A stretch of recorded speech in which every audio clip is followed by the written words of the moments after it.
made the Public Procurement Amendment of the First Schedule Order 2022.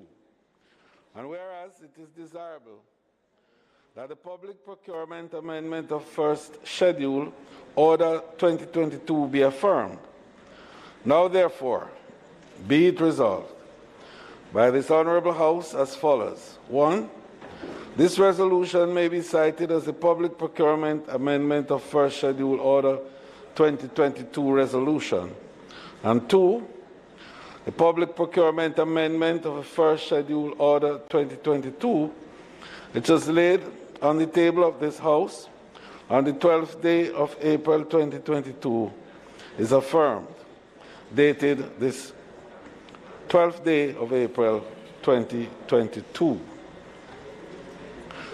Madam Speaker, I beg to give notice further that at a later stage today, the Minister of Finance will move for the suspension of the standing orders to allow him to take the motion.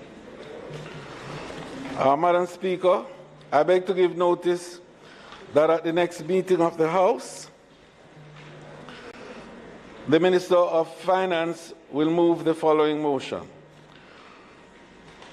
The Conch Export Levy, Rate of Levy Order 2022 resolution.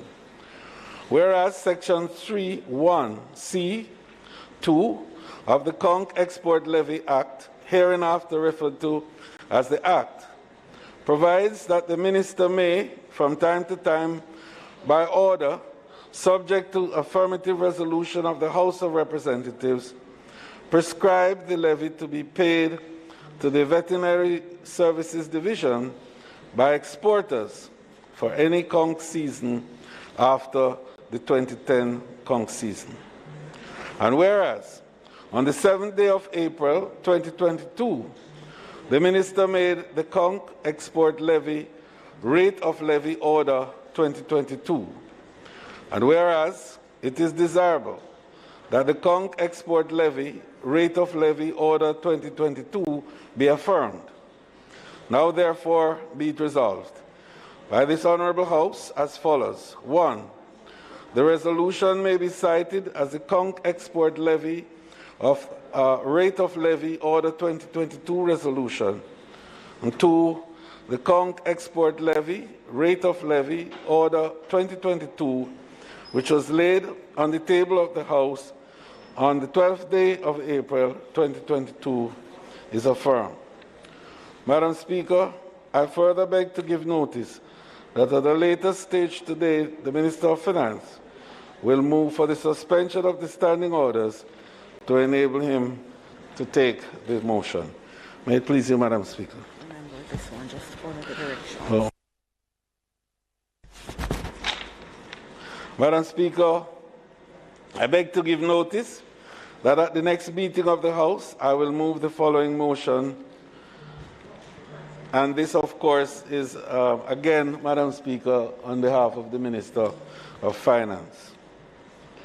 The monetary policy statement covering the second half of 2021, which is contained in a letter from the Governor of the Bank of Jamaica, dated February 23, 2022, regarded as the 2021 Bank of Jamaica Quarterly Monetary Policy Report, Volume 22, Number 2, dated November 2021, and the 2022 Bank of Jamaica Quarterly Monetary Policy Report, Volume 22, Number 3, dated February 2022. Which were laid on the table of the House on the 17th day of March 2022, be referred to the Standing Finance Committee of the House of Representatives, consisting of all ministers of the House, for consideration and report. Madam Speaker, I further beg to give notice that at a later stage today, the Minister will move for the suspension of the standing orders to enable him to take the motion. May it please you, Madam Speaker.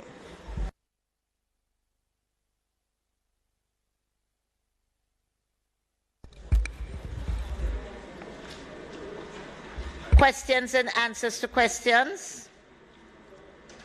Motions that may be made at the commencement of public business requiring notice.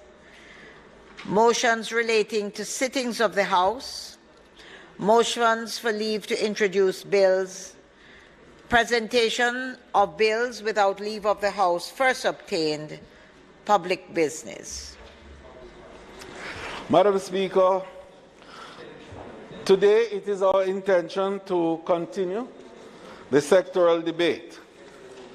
The Honourable Favour Williams, Minister of Education and Youth, will be our first speaker, and she will be followed by the Member of Parliament for East Kingston and Port Royal. May it please you, Madam Speaker.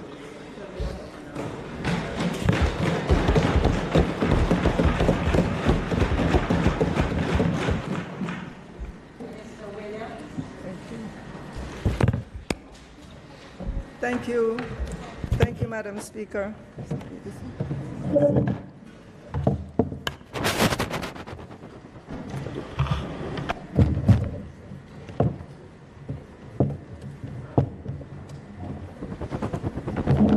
Thank you. Thank you, Madam Speaker. Today, I choose to live with gratitude and the voice of hope that says, all things are possible. As I rise to make my contribution to the sectoral debates, I do so, Madam Speaker, with a sense of gratitude, knowing that I have been granted this privilege to play a part in the continuing transformation of the education system for the betterment of the children and youth of our nation. Madam Speaker, I do not take lightly the opportunity to say thank you to family, in particular my husband and our 2 daughters, and the multitude of siblings and relatives who are never tired of providing support and encouragement for me, rain or shine. Madam Speaker, I acknowledge with deep appreciation the support of the Prime Minister for his trust and confidence in allowing me to lead this important ministry.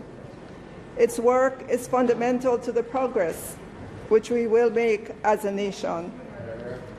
I'm even more committed today than that first day when I responded to the call to enter representational politics, and I am determined to ensure that all of our students, not just some, are on the path of academic excellence and economic prosperity. Madam Speaker, I also take this opportunity to thank my management team, the worker corps, my support staff, and the people of St. Andrew Eastern for their confidence and continued support as we navigated the challenges of the COVID-19 pandemic. I want to say thank you as well to the Ministry of Education and Youth. The past 18 months have been unlike anything we have seen before as we lived with the COVID-19 virus.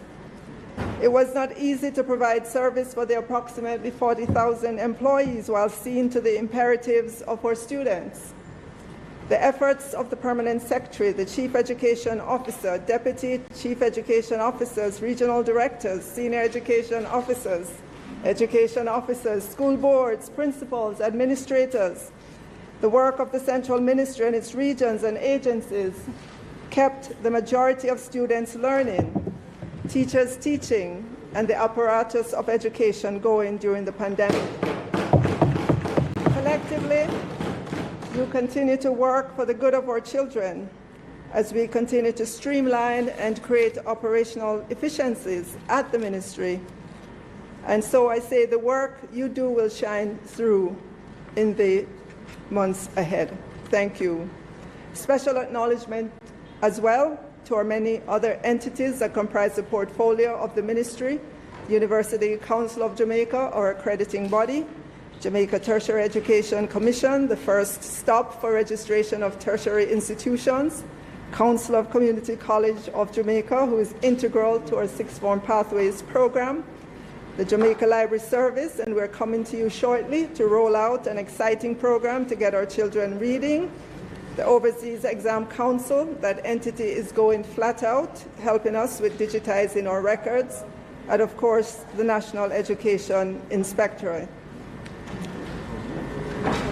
Let me acknowledge as well all our tertiary institutions who did all that they could to keep our tertiary students engaged with their education as well. And let me recognize the students who are here this afternoon. Welcome to the Parliament of Jamaica. Today, Madam Speaker, I anchor my sectoral presentation to that of the Most Honourable Prime Minister's, which was entitled Sowing Seeds for Peace, Opportunity and Prosperity. One of those seeds is education and skills. The foundation, says the Prime Minister, on which all our aspirations of peace, opportunity and prosperity depend. I do wholeheartedly believe, as the Prime Minister said, our hope of reaching to that place of peace, opportunity and prosperity will depend on the quality of education and its alignment with future job market, the restoration of societal values, and addressing long-standing issues of equity in our education system.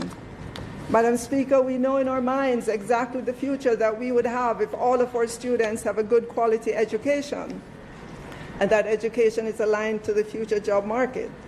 We know in our minds exactly the future we would have if we restore societal values and minimize the inequity in the education system. But it is not enough to know in our minds only. We have to do the work to make it so. I commit the Ministry of Education and Youth to the steadfast day-in, day-out execution that is needed to solve these issues.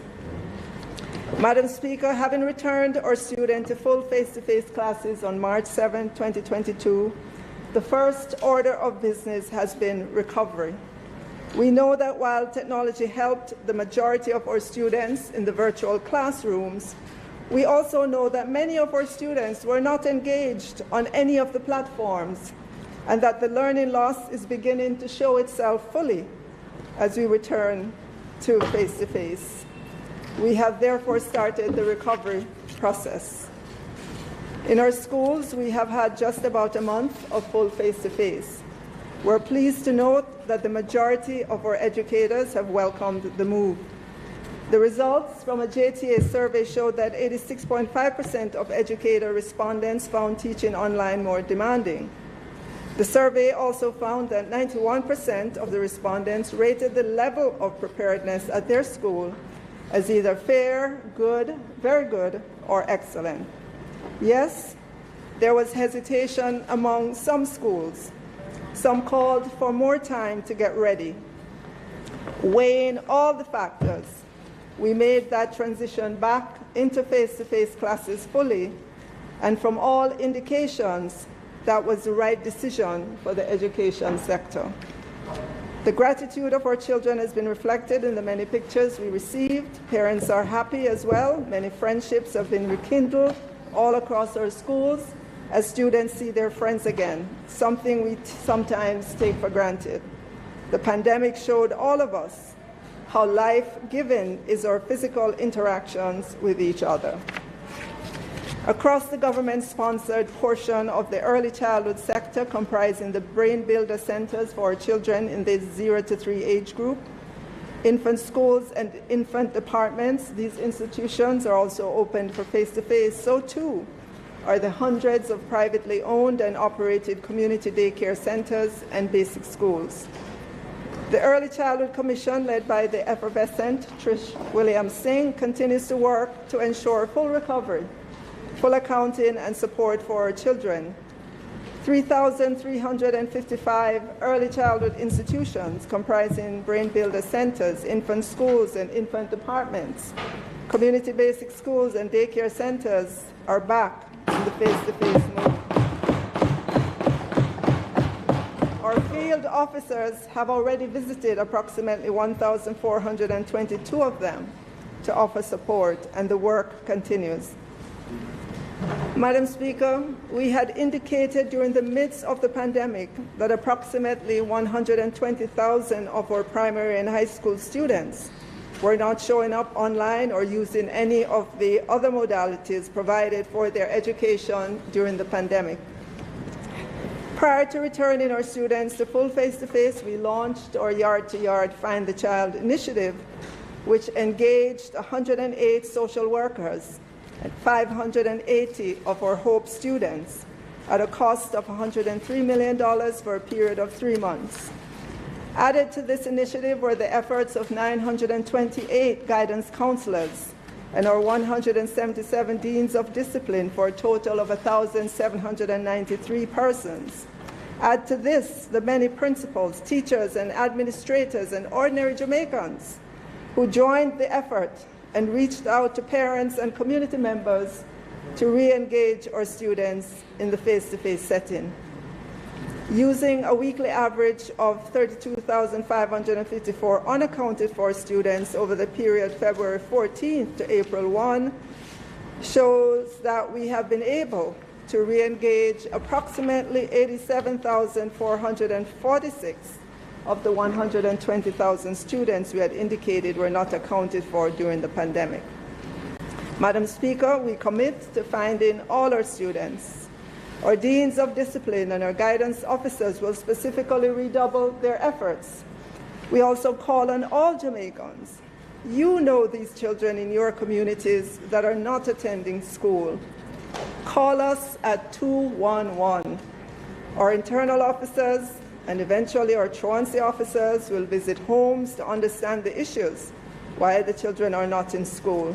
Together with our Child Protection and Family Services Agency, CPFSA, and with the help of other sister ministries, we commit to doing all we can to help the situations in the homes and get our students in school and learning again. And let me just pause to acknowledge the work that the Honourable Minister Nestor Morgan did while he was at the ministry to get this number set up, the 211 number set up to report on child abuse. Madam Speaker, like the shepherd in Matthew 18, verse 12, we, the Ministry of Education and Youth, must go to look for even that one that wandered off.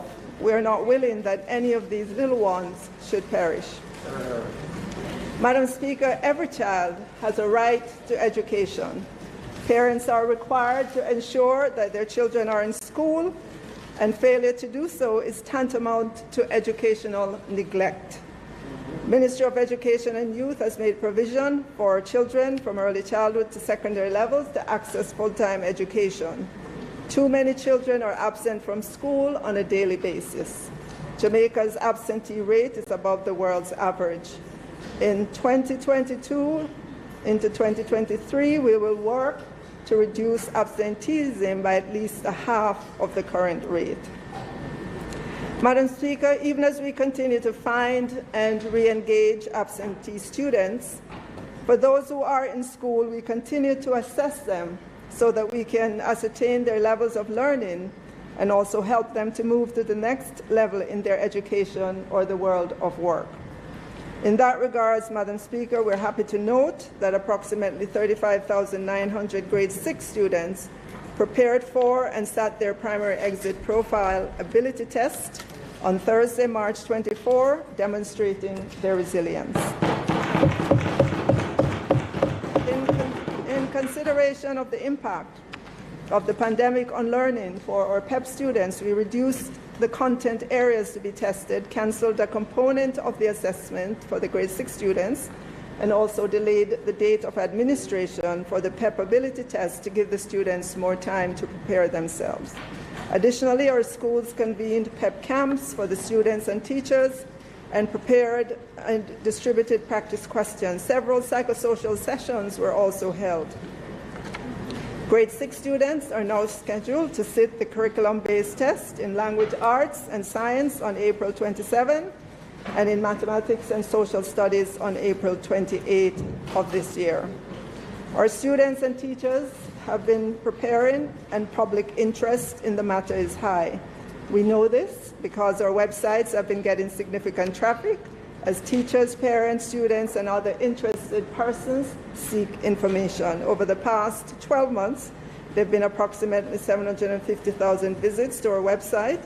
Our top 10 hits include our mathematics lesson plans and the National Standards curriculum. Madam Speaker, our grade 11 to 13 students were also enabled to be engaged in face-to-face learning environment almost from the start of the academic year. To ensure that they were not at a disadvantage, the ministry continued to provide examination subsidies for up to 5 CSEC and 3 CAPE subjects, and access to a skill subject offered by NCT VET and City and Guilds. We also offered dual subsidy for maths and English at CSEC and City and Guilds to ensure every opportunity for success and that is maximized. Madam Speaker, the ministry continues to support all our schools with additional grants over and above what we would normally provide. With the resumption of full face-to-face, we made available an additional $435.6 million to help our schools purchase sanitization material and additional desks. Madam Speaker, we are grateful to the Ministry of Health and Wellness, which provided our schools with 400,000 masks and 5,000 COVID-19 test kits to augment the response plans at our schools. We're still encouraging mask wearing because we're not out of the COVID fog just yet. Additionally, through the efforts of the Ministry of Foreign Affairs and Foreign Trade, via its consul in New York, we recently received 980,000 packs of FDA-approved antiseptic wipes valued at 84.5 million Jamaican dollars. We thank all our stakeholders who have come on board to help during these COVID times to provide tablets, laptops, wipes, books, and other supplies for students. We truly appreciate your support. You are helping our schools prepare for any likely challenges in the months ahead. Madam Speaker, I turn now to an important concern that we all have, and that is learning loss because of reduced access and time away from the familiar environment of face-to-face classes. We provided our schools with a suite of diagnostic tests for grades 1 to 9 from as early as September of last year. Since then, other school-based formative assessments designed to monitor student learning have been administered as well. This is an ongoing activity which will be provided to all students as they return to face-to-face. Having done these assessments, schools are expected to develop their intervention plans using the National School Learning and Intervention Framework, NSLIP, which has been developed by the ministry to guide curriculum management for schools. The National School Learning and Intervention Framework includes extra teaching time for students through summer school and extra lesson homework programs, psychosocial engagements, parental engagement, strict monitoring of attendance, provision of digital learning resources, a robust accountability framework, and focused on customized learning based on assessment data.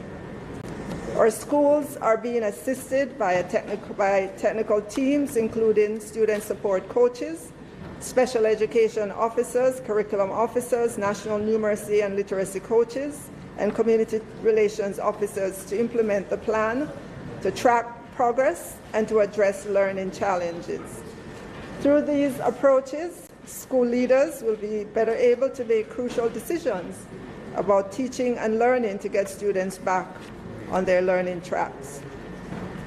Madam Speaker, to date, 6,074 students are making the best use of our online extra lesson classes, and 11,926 students have registered and are now engaged in the face-to-face extra lesson classes at both primary and secondary schools. I use this opportunity to encourage our students and parents to take advantage of this extra lesson support at no extra cost or no cost to the parents, as it is through extended learning opportunities that we will begin to make up for the learning loss. Madam Speaker, just to recap, our learning remediation plan calls for customized learning guided by assessment data. This is school-based and is supported by our curriculum specialists. We're using special education services, learning platforms, and resources prepared by the ministry, by our educational service providers such as One-on-One, the Learning Hub, and EduFocal. The Learning Passport, as well as the functional literacy and numeracy programs provided by UNICEF. This should ensure that the gaps identified in what students should know based on their grade level is the focus of the lessons towards getting the students back on their learning track.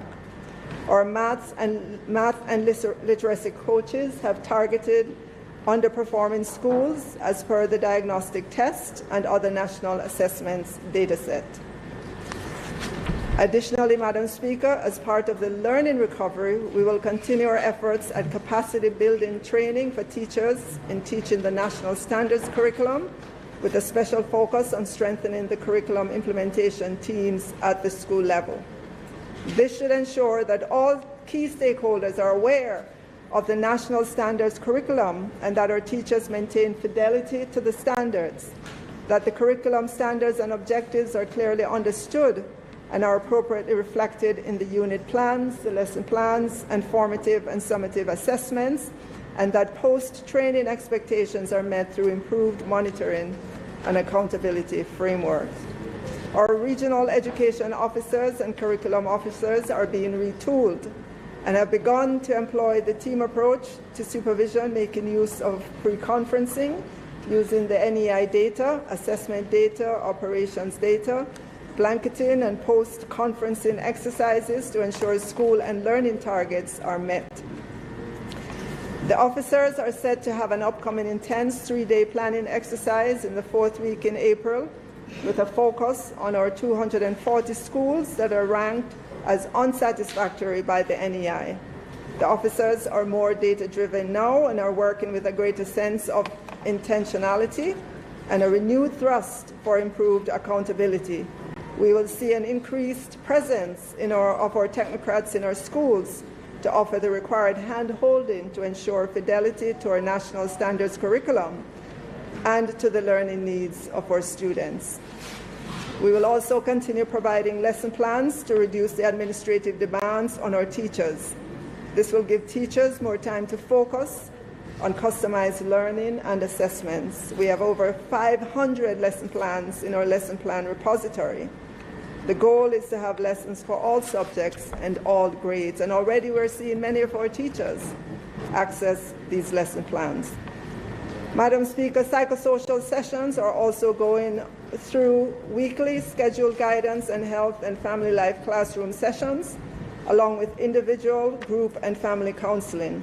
We encourage our schools to make referrals to our service providers as the need arises, through the guidance clinics, Rise Life Management, and Peace and Justice Centers.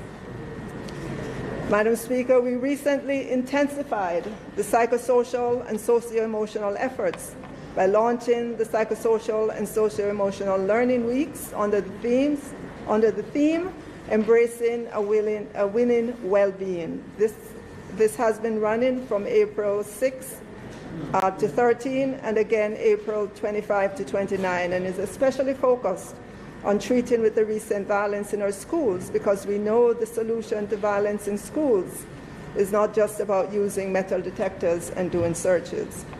Special focus is also being given to individual, group, family, and grief counseling, spiritual and motivational empowerment, coping with stress and trauma sessions, mental health training, conflict management, decision-making sessions, among others, whilst making use of art therapy, music, drawing, poetry, drama, talk therapy, among others. It is the whole person, the whole student with which we have to treat. All told, Madam Speaker, the government's recent investment in mitigating the learning loss has been in excess of $1.5 billion. This figure does not include our continued support of online media platforms and educational resources, which is $1.2 billion at the primary level and $1 billion at the secondary level. Madam Speaker, we know that it is not enough for schools simply to reopen their doors at what appears to be the end of COVID-19. Students will need tailored and sustained support to help them readjust and catch up after the pandemic. In this regard, Madam Speaker, we continue to benefit from the support of international partners such as UNESCO and UNICEF in our efforts to provide quality education through technology and capacity building of teachers. UNICEF is supporting literacy and numeracy development through increased student access to learning resources. UNESCO has provided training and the sharing of lessons learned from addressing the COVID pandemic in various jurisdictions. They've also facilitated several workshops to improve the use of technology in teaching. We want to thank as well the IDB and the World Bank for their technical and financial support in many areas, specifically in helping us with platforms and analysis of the vast amount of data generated in the education sector. IDB will also be working with us to digitize our learning resources as well. Madam Speaker, unfortunately, with the return of face-to-face classes has come an upsurge in violent behavior in our schools. To all our parents who have lost a child or children during the pandemic due to COVID illness or COVID depression, violence in school, the home, the community, or motor vehicle accident, we extend our heartfelt condolences. We offer our prayerful support to you, your families and communities. We're working in meaningful ways to minimize and ultimately eliminate this scourge that robs the nation of valuable members of future generations.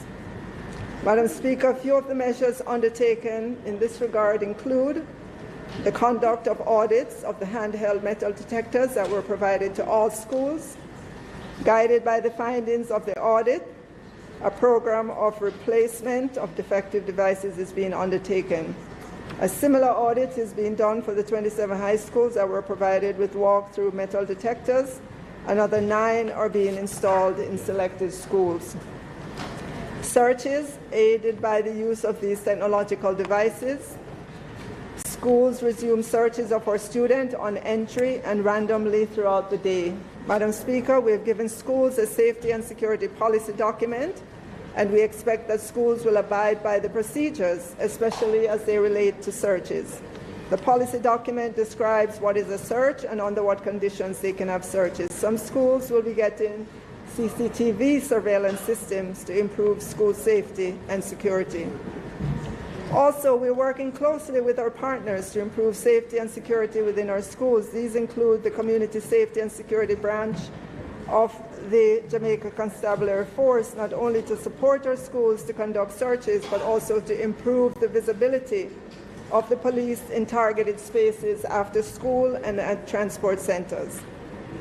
We're working with the Ministry of Justice to provide restorative practices training to teachers, student leaders, and parents as a tool to manage conflict.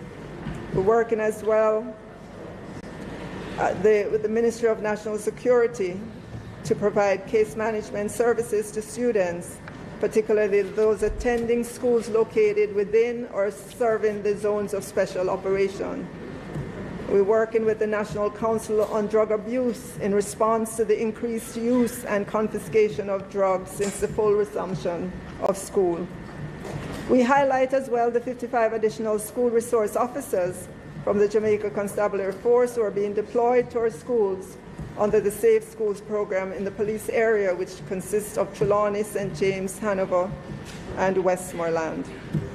Madam Speaker, we've given schools a safety and security policy document, and we expect that schools will abide by the procedures, especially as they relate to searches. Principals, vice principals, school administrators, and staff are asked to be on high alert for loud talking beyond what is normal, rough play, gathering of students on the outside of classes, especially during breaks and lunchtime, and we ask that they disperse these gatherings.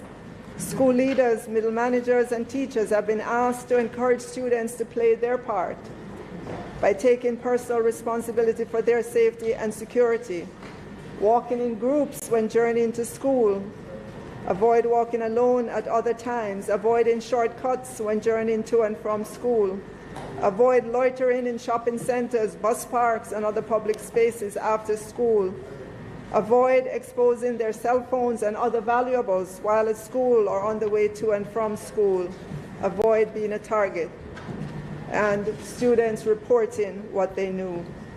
Madam Speaker, we expect those actions that we outlined will reduce the incidents. However, we are intent on engineering a change in the mindset of our children.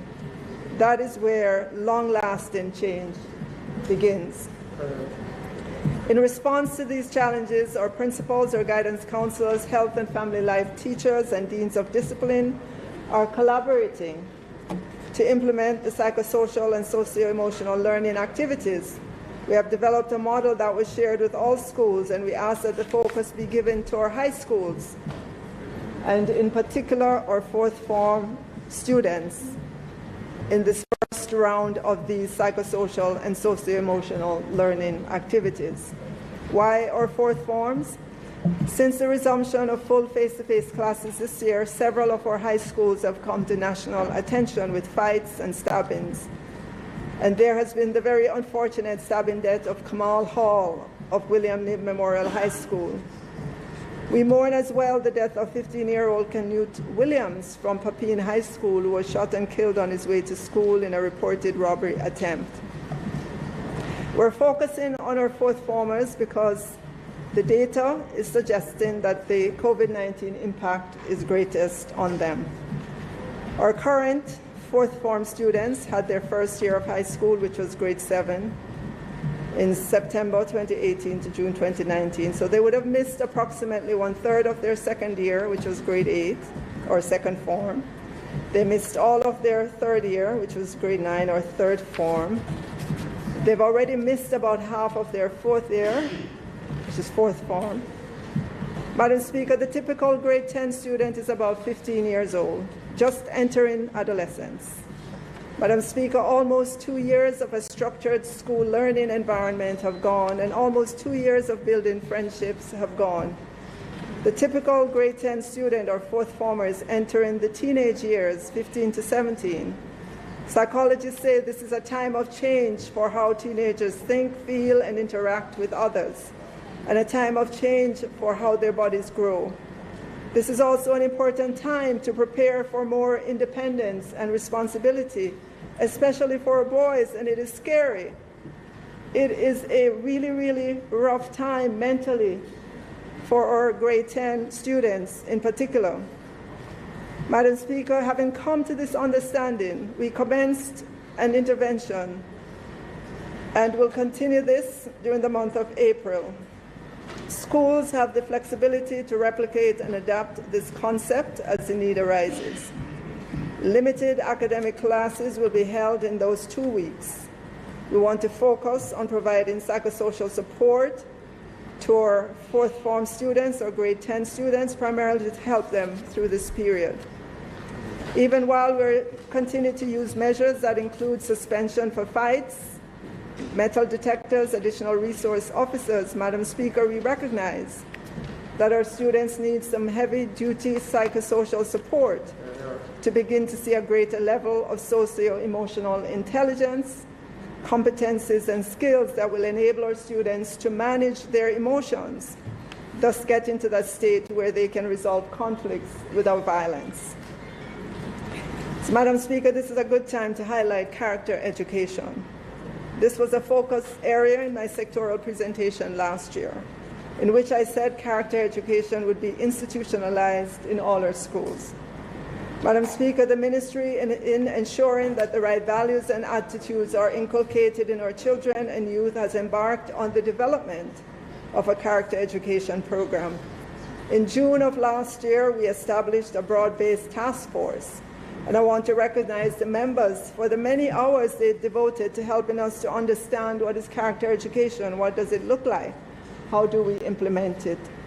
The character education task force includes professionals such as Dr. Michael Abrams, a gynecologist by profession and chair of the task force, former Governor General Sir Kenneth Hall, child psychiatrist Dr. Ganesh Shetty, Dr. Rosemary Johnson, psychologist and lecturer at UWI, Dr. Abigail Harrison, pediatrician with special interest in adolescents and adolescent psychology, consultant in the Department of Psychiatry, UWI, Dr. Safari Longmore, Dr. Herbert Gale, anthropologist, international education advisor from EduQuest International Incorporated, Dr. Avis Glaze, Mr. Julius Gunter, strong advocate for adverse childhood events awareness and an author of children's book, Ms. Rebecca Tortello, education specialist, UNICEF, educator, Dr. Renee Rattry, human rights advocate, Diocese of Jamaica and the Cayman Islands, Mr. Sean Major Campbell,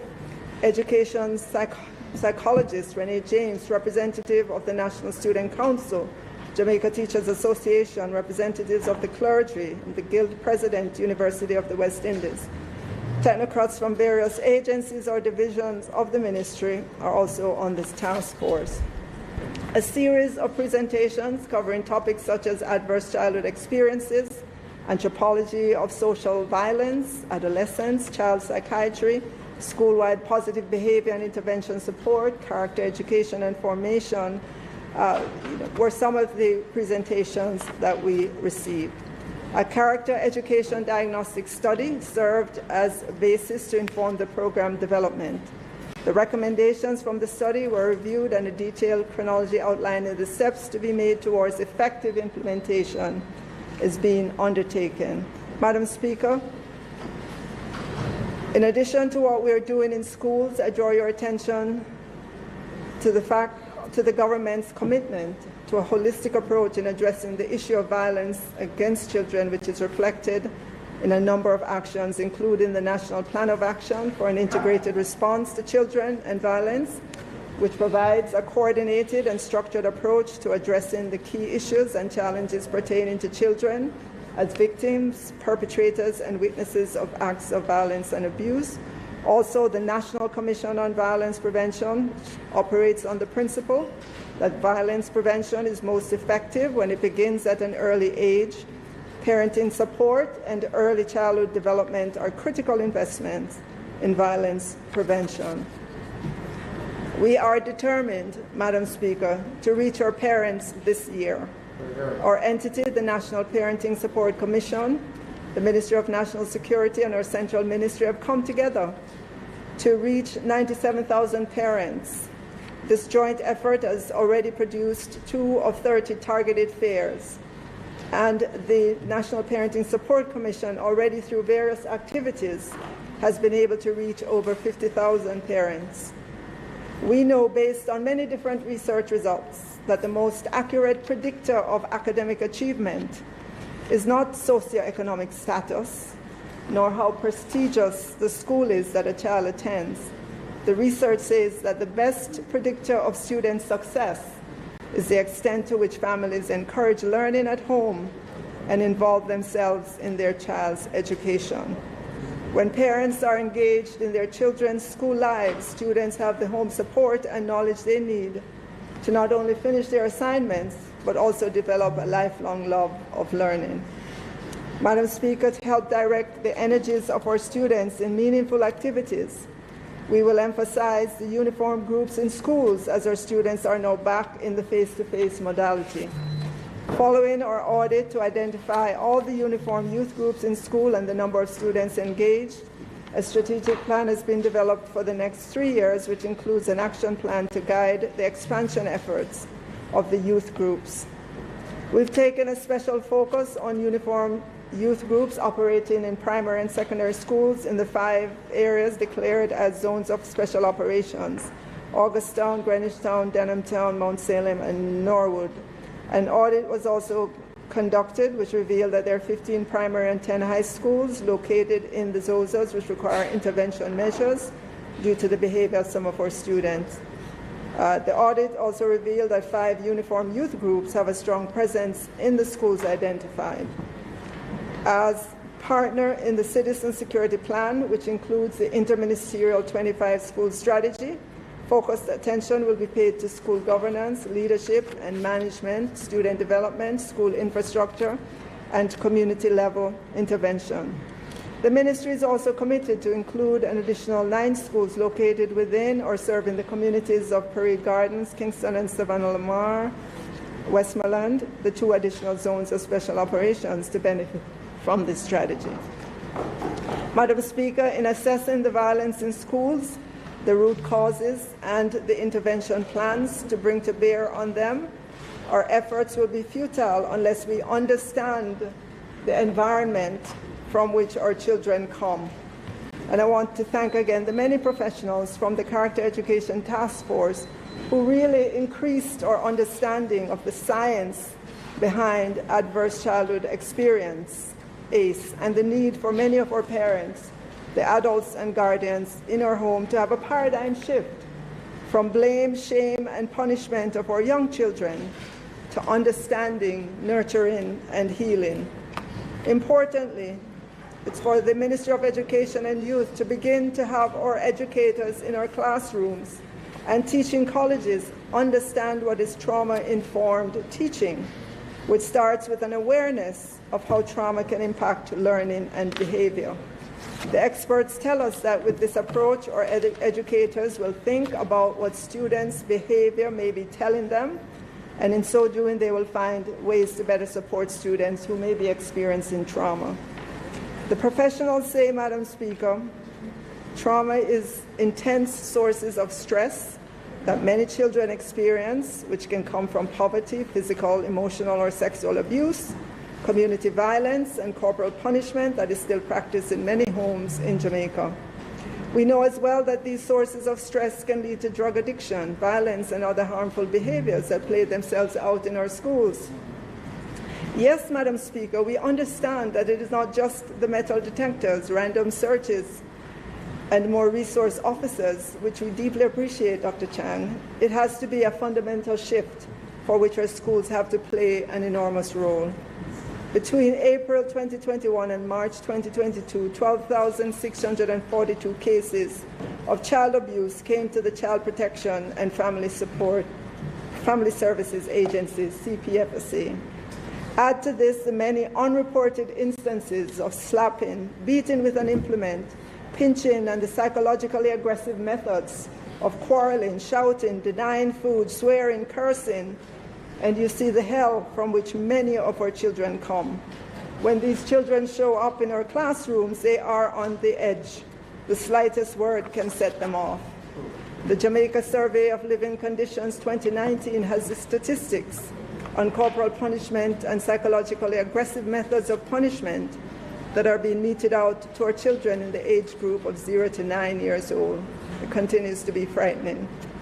The efforts we're making this year in collaborating with the Ministry of National Security to reach 97,000 parents, to do risk assessments and get our most at-risk parents the appropriate parenting program and support, are in recognition that if we don't change how our mothers, our fathers, and our caregivers handle our young children, we will be constantly running after the problem instead of being ahead of it. Madam Speaker, we recognize that our teachers need psychosocial support as well. The Jamaica Teaching Council provided virtual support group sessions for teachers entitled Return to Happiness. Teachers were engaged in 6 weeks of activities, including mindfulness, journaling, skill development in coping, and emotional awareness. Teachers registered voluntarily to join a group, and sessions were available after 4 p.m. on weekdays and during weekends. In recognizing the learning problems in our primary schools and that we need to do something different in order to better prepare our students for high school, the ministry is advanced in the implementation of the primary specialist teacher model in our primary school. The model is designed to help primary schools and primary school teachers transition from the generalist approach to specialist teachers deployed at the primary level of the education system. Teachers are therefore required to specialize in one of 8 defined specializations aligned to the national standards curriculum: mathematics and science, language arts and social studies, language arts and Spanish, music, visual arts and drama, religious education and civics, and STEM courses. To date, Madam Speaker, 378 schools approximately 4,500 teachers are advanced in the implementation of the model. A further 191 schools are scheduled to implement the model beginning September 2022, with the final 173 set to begin in September of 2023. The Ministry's support to schools has included training for principals to lead the process, supported by the National College of Educational Leadership, the provision of access to software and the supporting training to develop timetables, the development and implementation of the redeployment platform, which is designed to identify the best specialization for each teacher. Teacher training institutions have transitioned their Bachelor of Education primary programs to begin the preparation of preschool teachers according to the established specification. The first group of specialist teachers is expected to graduate in 2024. The Ministry will continue to work with the UWI Mona Campus School of Education to develop a postgraduate certificate program for the in-service training of teachers. The cost for implementation of the primary specialist teacher model for this financial year is $378 million. This accounts for the cost of additional teachers for multi-grade schools, resources to support teaching and learning, the development of new courses for the Bachelor's in Education primary program, and the development of the in-service teacher training program. It is expected that over a 5-year period, $2 billion will be spent to upgrade the competencies of teachers in alignment with the model. Madam Speaker, we have to tackle education on all fronts. Our students' nutritional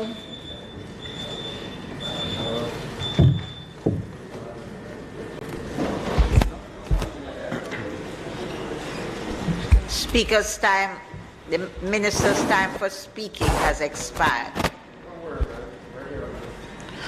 Madam Speaker, I beg to move that the member's time be extended to allow her to complete the presentation within the approved timeline that we have agreed on. May it please you, Madam Speaker.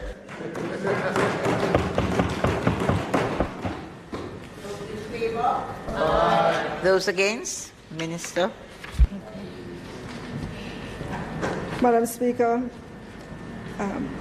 we have to tackle education on all fronts. Our students' nutritional status impacts access to learning, readiness for learning, and success at learning. And so for this year's budget, approximately $6.5 billion was approved under the school feeding program. For the financial year, 130,306 beneficiaries are to benefit under this program. The draft National School Nutrition Policy was signed off by the Ministry of Education and Youth and the Ministry of Health and Wellness and has been submitted for the next step of the approval process.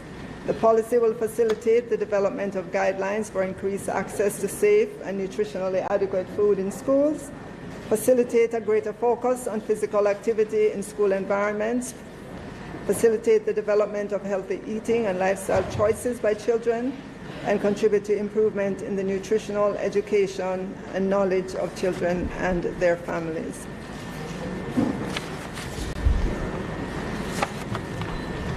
Madam Speaker, the issue of student dress and grooming has always been a major concern for schools, and that at times have resulted in students being sent home for breach of the Student Code of Conduct.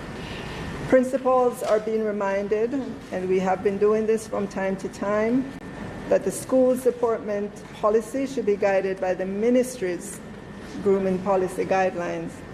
And where possible, special consideration should be afforded to students and their families as they attempt to rebound from the impact of the COVID-19 pandemic and as they try to comply with the department policy of the institution.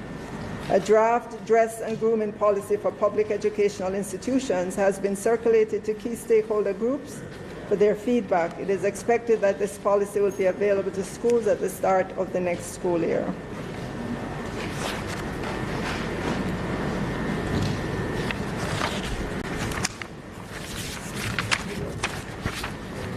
Madam Speaker,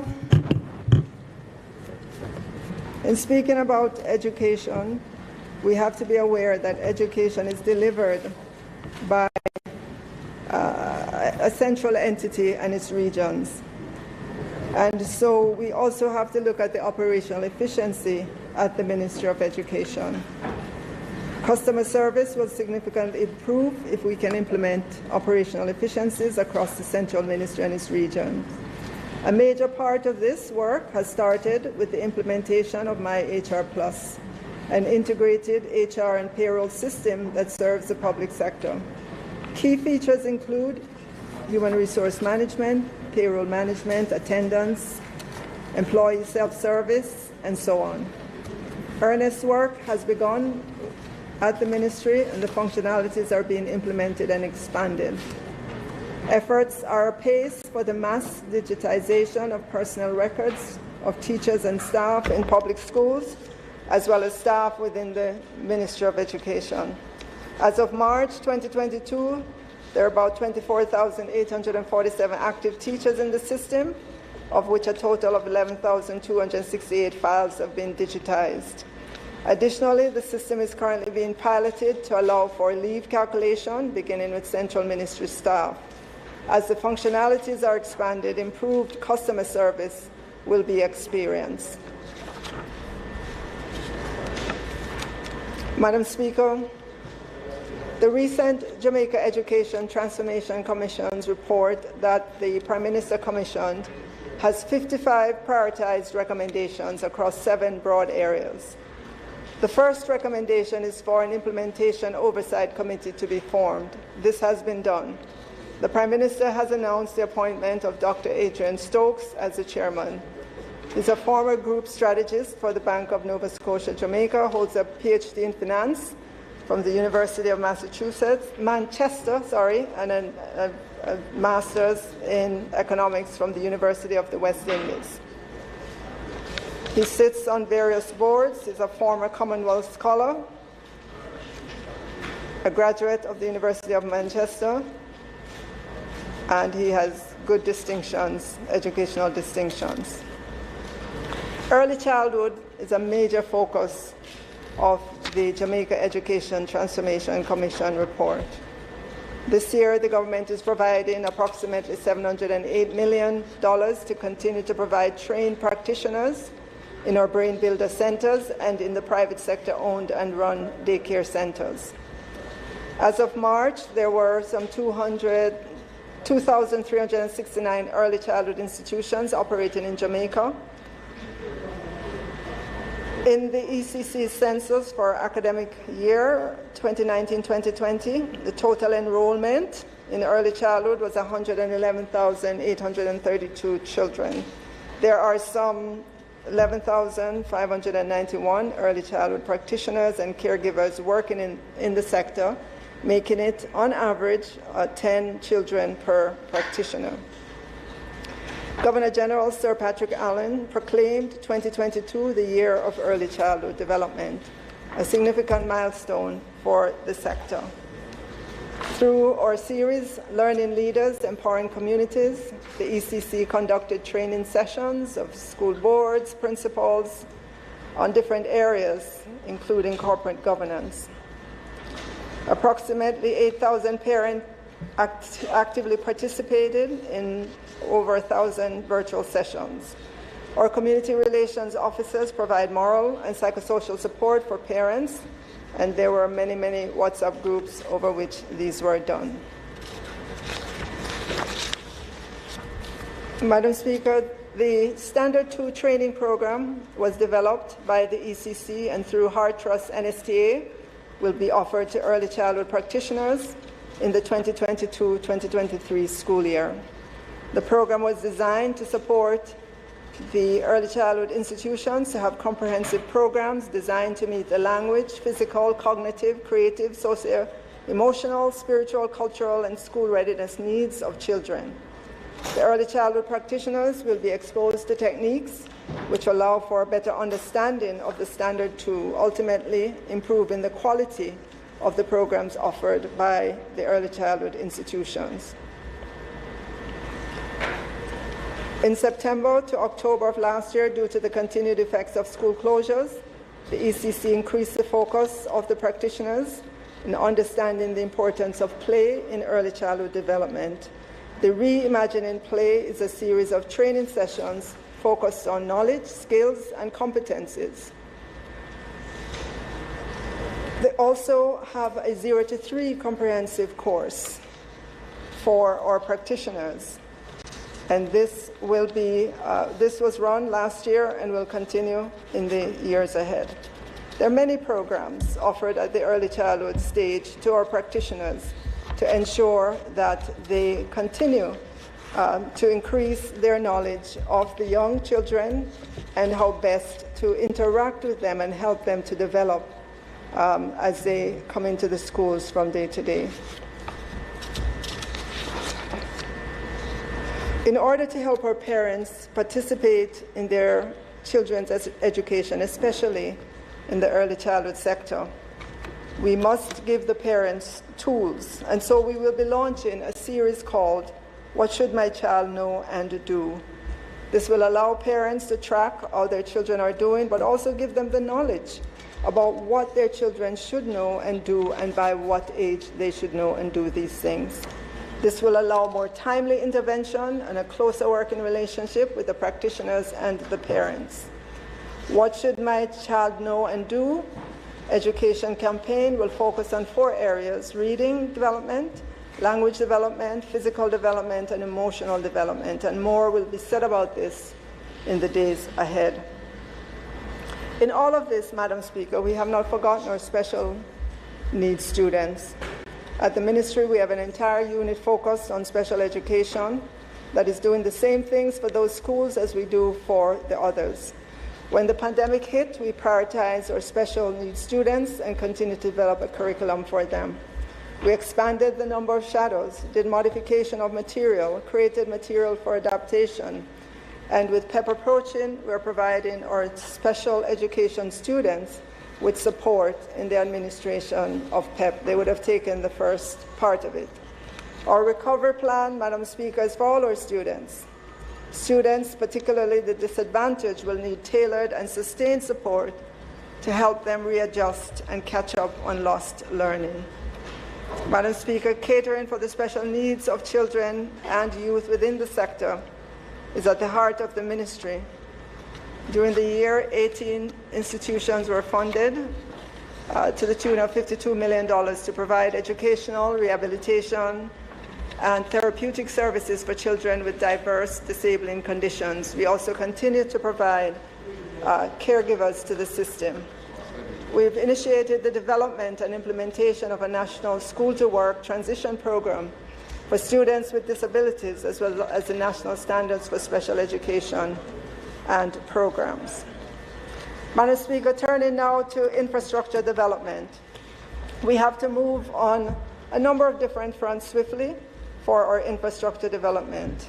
Number one, we have to create more brain builder centers for our 0 to 3 years old and pick up the pace of creating more infant schools and infant departments.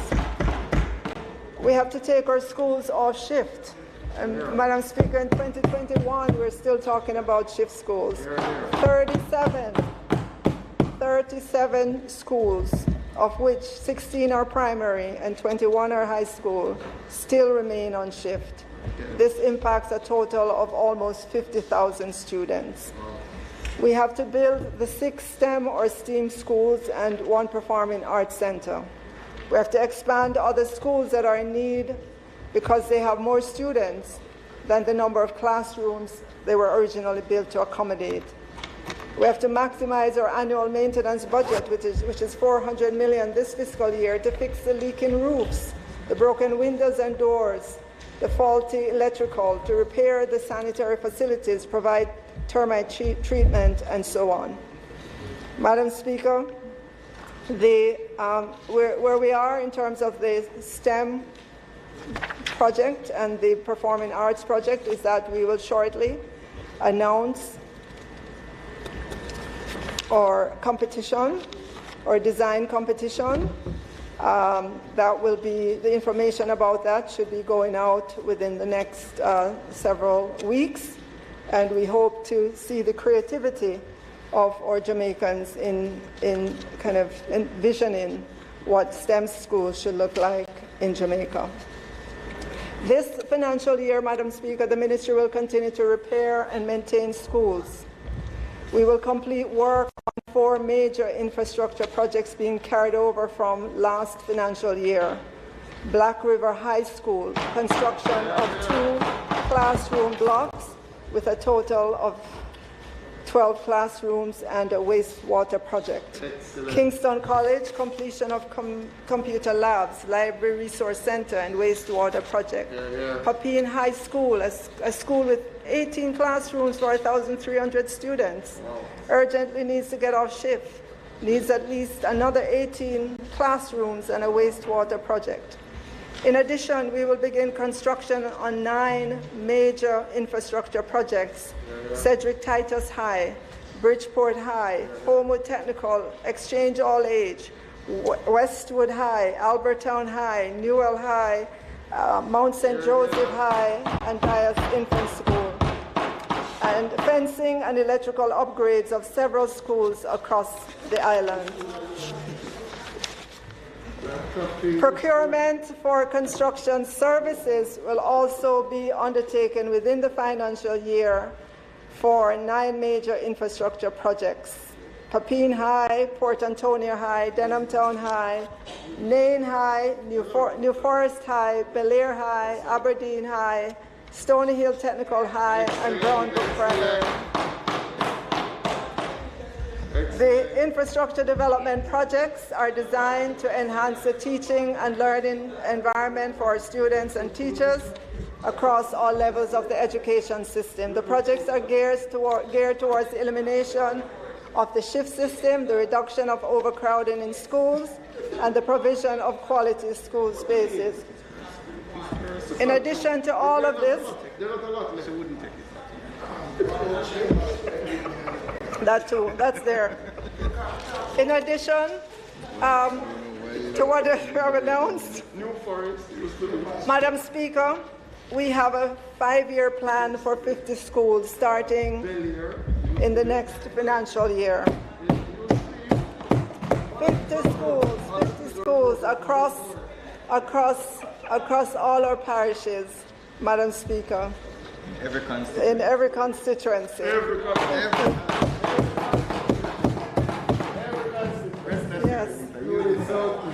Yes, in every, across, because they all need, but we have to prioritize. We have to prioritize those 50 in the next financial year. Madam Speaker, turning now to technology in schools, the utilization of technology in education is paramount as we look towards the 21st century. We have great plans that we started executing on already. Our goal is to have adequate connectivity in all our schools, and we have begun to do that. 30 of our schools are already on the high bandwidth infrastructure of the government. Pretty soon, another 381 schools will be connected to the government internet service through third-party contractor. Yes. 362 schools will get Wi-Fi local area network installed and upgraded. Madam Speaker, on May 7th of last year, our pilot Coding in Schools program was launched in collaboration with the Amber Innovations Group at Stony Hill Heart NSTA Academy, targeting 2,000 students in grade 4 and 9.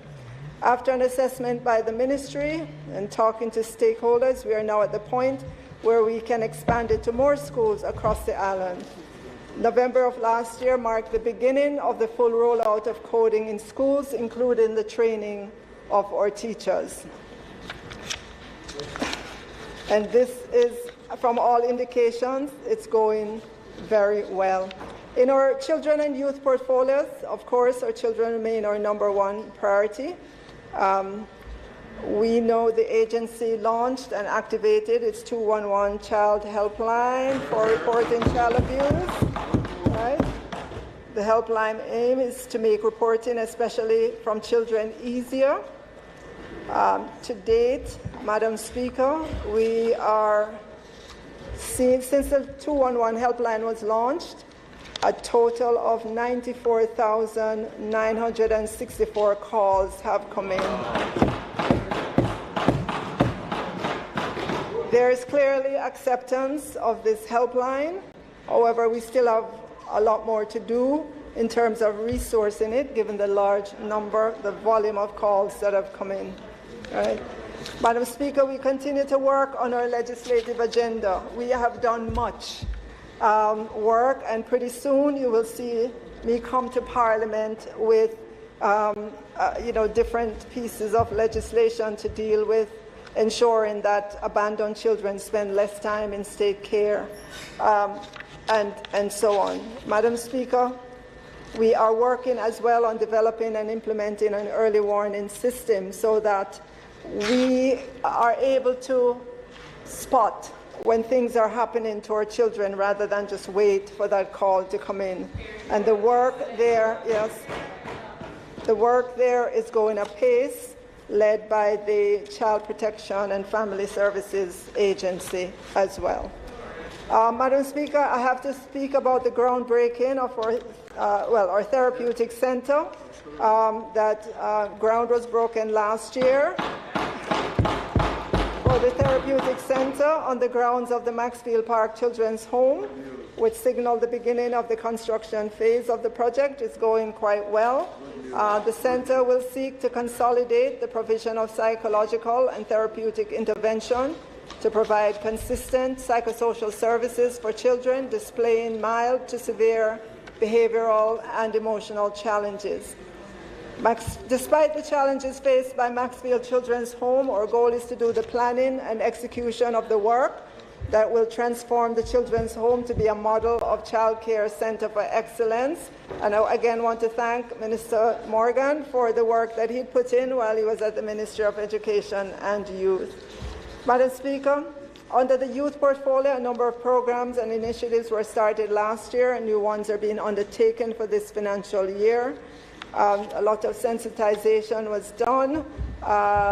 With respect to Youth Month, we would have seen 40 National Youth Month activities that were hosted to engage our youth. Some, just to name a few, youth in investment, youth with disabilities, Pond Corner series, and so on. The Prime Minister's Special Award was introduced for 2021, and one young person was conferred with the award.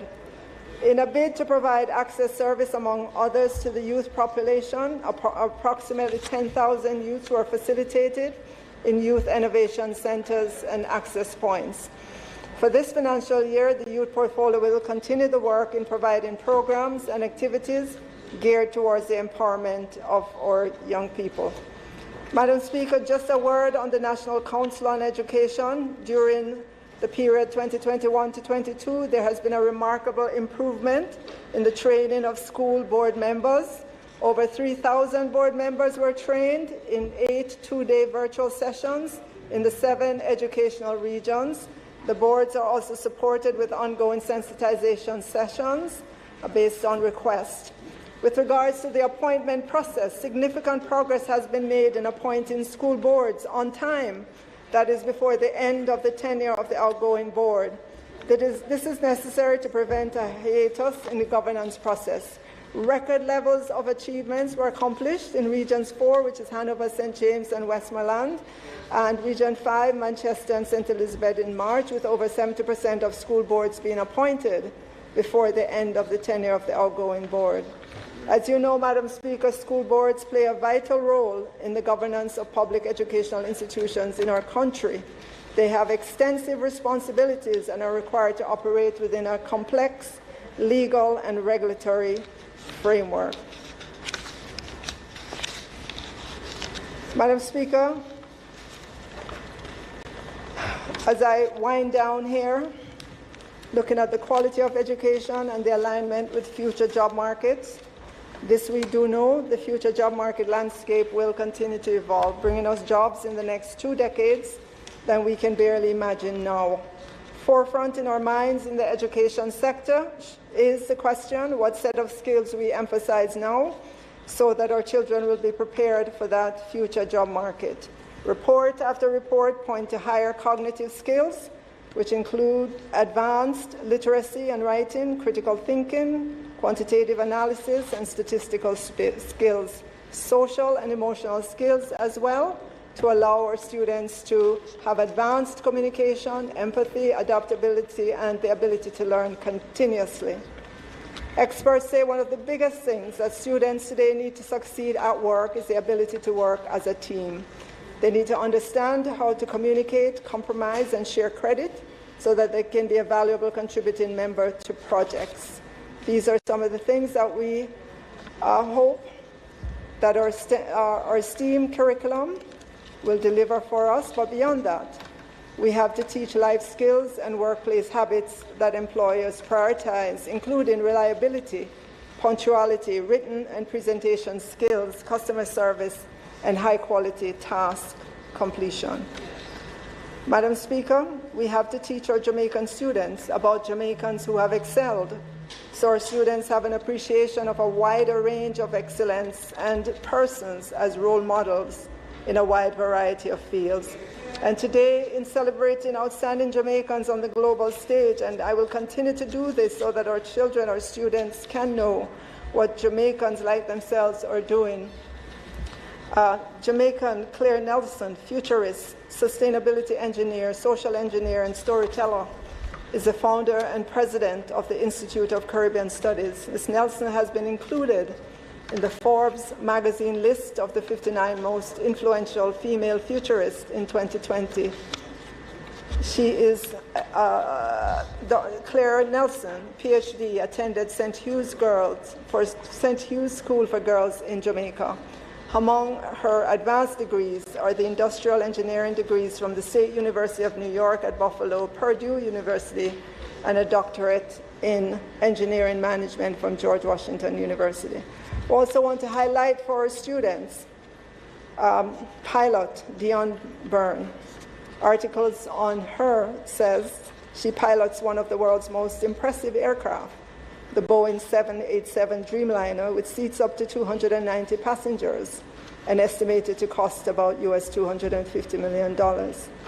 In a profession dominated by men, this is an achievement in the aviation industry. Pilot Dion Byrne, a Jamaican, has flown for United for many years. She's a Westwood High Pass student.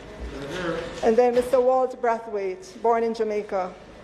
He received an engineering degree, joined Boeing. He's credited with being an early pioneer of a small feat of engineering that's arguably the most important invention of the 20th century. It is known as CAD, computer-aided design. Historians say we have Mr. Walt Brathwaite to thank for it. Mr. Brathwaite's team oversaw the engineering development of the Boeing 707, 727, and 737, and later as head of engineering operations for the 747, the 767, and the 777, the first commercial aircraft to be designed entirely with computer-aided design. Of course, we celebrate Jamaicans at home as well, and again, as we move into celebrating Jamaica's 60th, you will hear more of this being highlighted from the Ministry of Education and Youth. We want to impress on our students that Jamaicans are excelling at home and abroad in a wide cross-section of industries so that they have that model in their head as well. Madam Speaker, the tertiary institutions have generally resumed normal operations, with most utilizing hybrid models for the delivery of some courses and engaging students face-to-face. Most are focused on full resumption of face-to-face for this year. Jamaica Tertiary Education Commission, JTEC, maintains two databases which provide timely information, especially to students preparing for entry to tertiary education. There's a program tuition fee database, and there's a scholarship database, which provides details on scholarships as well as other financing options available to Jamaican students to study in Jamaica. And we know that financing is a big hurdle for many in the tertiary sector. We've also provided an initiative to attract teachers. So, Madam Speaker, the Ministry of Education and Youth provides tuition funding for tertiary students pursuing courses of study in education, especially in STEM-related fields, under the Tertiary Students Assistance Program. The first cohort of 247 fully qualified teachers did graduate in 2019, but we have another 350 that graduated in 2020, and there are more scheduled to graduate in 2022. In addition to the scholarships offered for teacher education, the ministry introduced a suite of engineering scholarships available for students pursuing programs at the University of the West Indies, University of Technology, Caribbean Maritime University. So we want our tertiary students to know of this. The ministry's scholarship program has an annual budget of $365 million. Applications are opened, and if you visit our website, you will see. So, Madam Speaker, as I close, I could not close without speaking about our sixth form Pathways program. In the first instance, it is learning loss mitigation strategy for those who already left grade 11 in June of last year. With significant reduced educational levels, having lost almost 2 years as a result of the pandemic, they have a chance now to recover those 2 years in the sixth form Pathways program 2 and 3. However, Madam Speaker, the sixth form Pathways programs 2 and 3 are more than a pandemic loss mitigation effort, much more. These two programs are for those students who get to grade 11 and want a chance at tertiary education or a good job, despite not being able to access the traditional sixth form program, primarily offered by our traditional high schools due to the very high cost and the requirement to have 5 CSEC subjects, including maths and English. In order to give those students a fighting chance, we've created these two new pathways, 2 and 3, with a focus on providing students with an opportunity to meet the minimum certification standard and support them in working towards it. We're pleased, Madam Speaker, that since the launch of this program, we've seen an uptake by our students. Across all the sixth form programs, the traditional pathways 2 and 3, a total of 19,000 students registered this academic year. This is an increase. This is an increase of 8,194 students so far, Madam Speaker. We are pleased that our children are responding to this. And we'd like to just acknowledge our students who are sitting in the gallery. Many of them up there are our sixth form Pathways 2 and 3 programs. We are closing now, Madam. As I speak, right. I'm ending. Okay. Madam Speaker, there's no shortcut to improved learning outcomes. In a world economy where knowledge and skills have become the global currency, the key to better jobs and better lives, we can only develop it through sustained effort and investing in our students. So changing the future of education means embracing the recommendations of the Jamaica Education Transformation Report 2021 Commission Report. Changing the future of education means the ministry getting into homes to understand the issues with which our children are faced and bringing to bear the full resources of the government. Changing the future of education means making the Ministry of Education and Youth more forward-facing, proactive, and sympathetic to the needs of our teachers, those needs that can be fulfilled by the ministry, such as better service. Madam Speaker, there are no grand revelations, no magic wand. There is no shortcut to improve learning outcomes. And, Madam Speaker,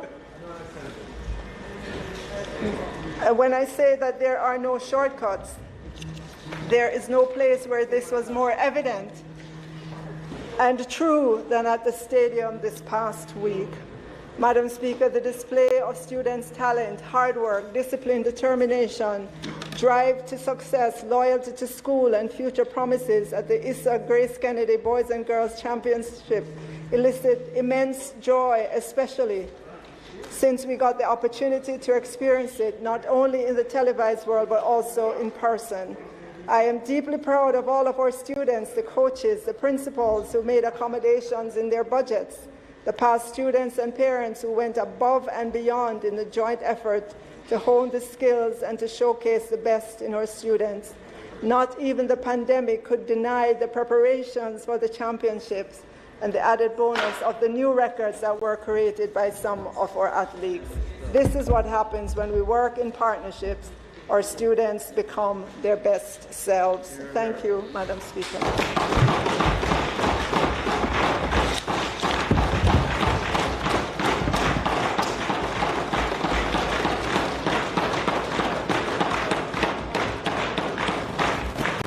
Madam Speaker, we really want to thank the Minister for an outstanding presentation with details and good news for the future of education in Jamaica.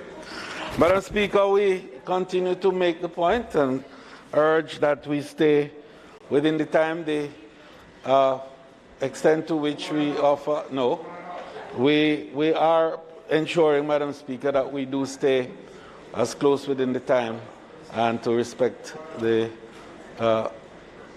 protocols of this wonderful House. Madam Speaker, I now ask you to invite the member from East Kingston and Port Royal to make his presentation. Go ahead, member.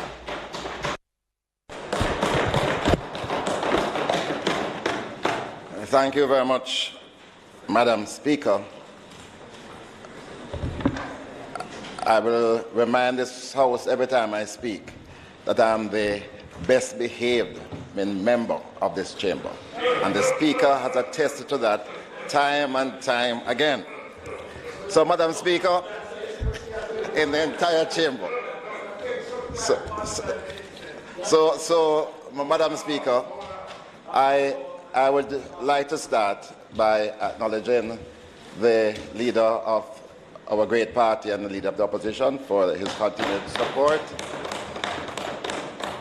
I would, of course, extend that to my colleagues on this side, and as I want to work across the aisle to acknowledge also my colleagues on that side of the chamber.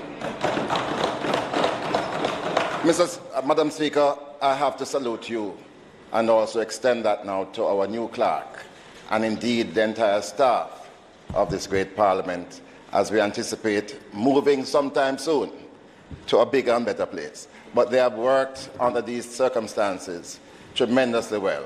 So commendations to them. My political family from the great constituency of East Kingston, Port Royal, headed by my two female councillors, and I emphasize that, because in East Kingston, women are boss. Lorraine Dobson and Jacqueline Lewis. And of course, I want to thank my professional office staff, Associate Attorney Teresa and my Special Assistant Aisha, along with other members of staff who couldn't be here today, security and driver, and of course the task force that assists me in the work that I do here. Madam Speaker, please allow me a special welcome to one who I regard as one of my political mothers in this life, my friend, Dr. the Honorable Una Clark, the first foreign elected U.S. Congresswoman of the New York City Council. No, man, she deserves a bigger round of applause. She's over there.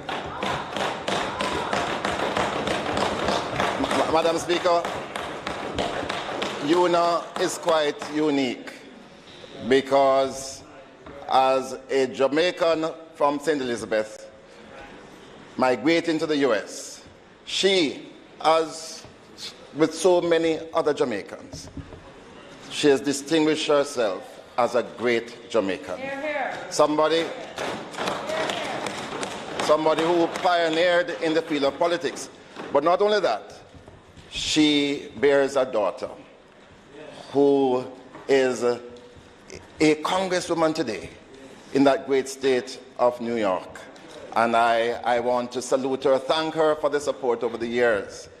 And I know I see the Prime Minister winking to me, so I'll pause for a moment just to allow him to say a few words.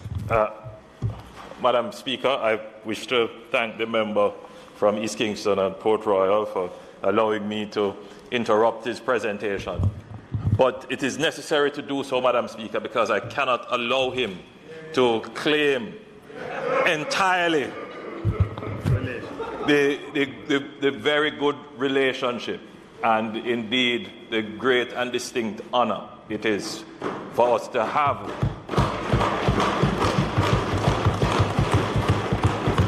former councilwoman, extraordinary Jamaican who has championed the cause of Jamaicans in the United States for decades, really. And of course, Madam Speaker, I was in the United States just recently, and I was hosted in the U.S. Congress by Congresswoman Yvette Clarke, daughter of former Councilwoman Una Clarke. Madam Speaker, it's very important that we acknowledge the work that our diaspora does on our behalf.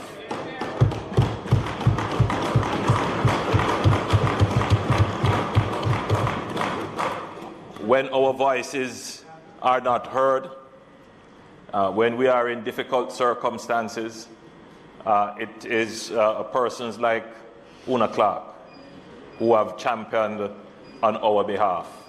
And we want to express our gratitude in the Parliament today.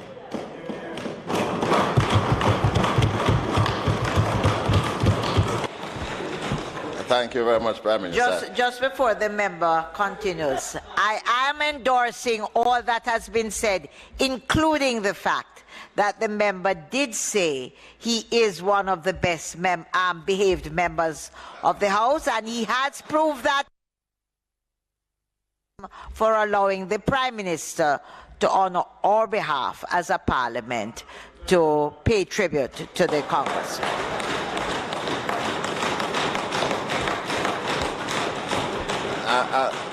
And Madam Speaker, in that regard, may I speak from a seat other than my own?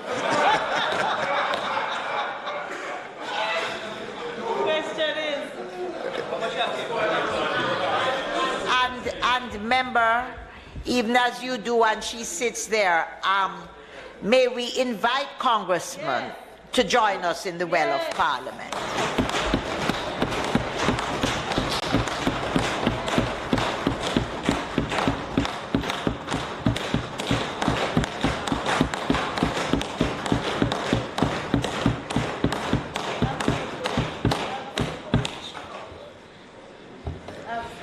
And while she comes, Madam Speaker, and I certainly will be claiming back my 5 minutes. I know her husband is also here, so we should also salute him as well. Behind every good woman is a good husband, so let us also recognize.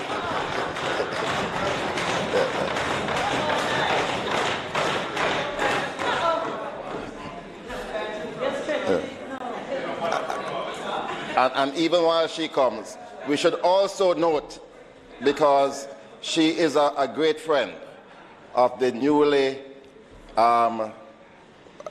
appointed ambassador, U.S. ambassador to Jamaica, a Jamaican, Nick Perry. We also need to salute him as a tremendous leader.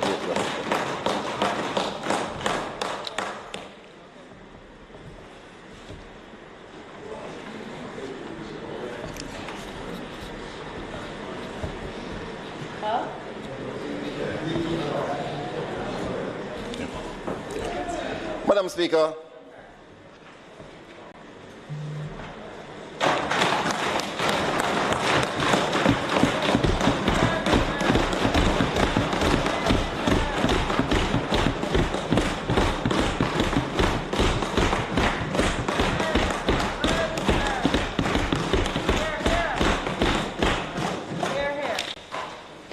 Madam Speaker, I am pleased to be making my 25th presentation in these debates.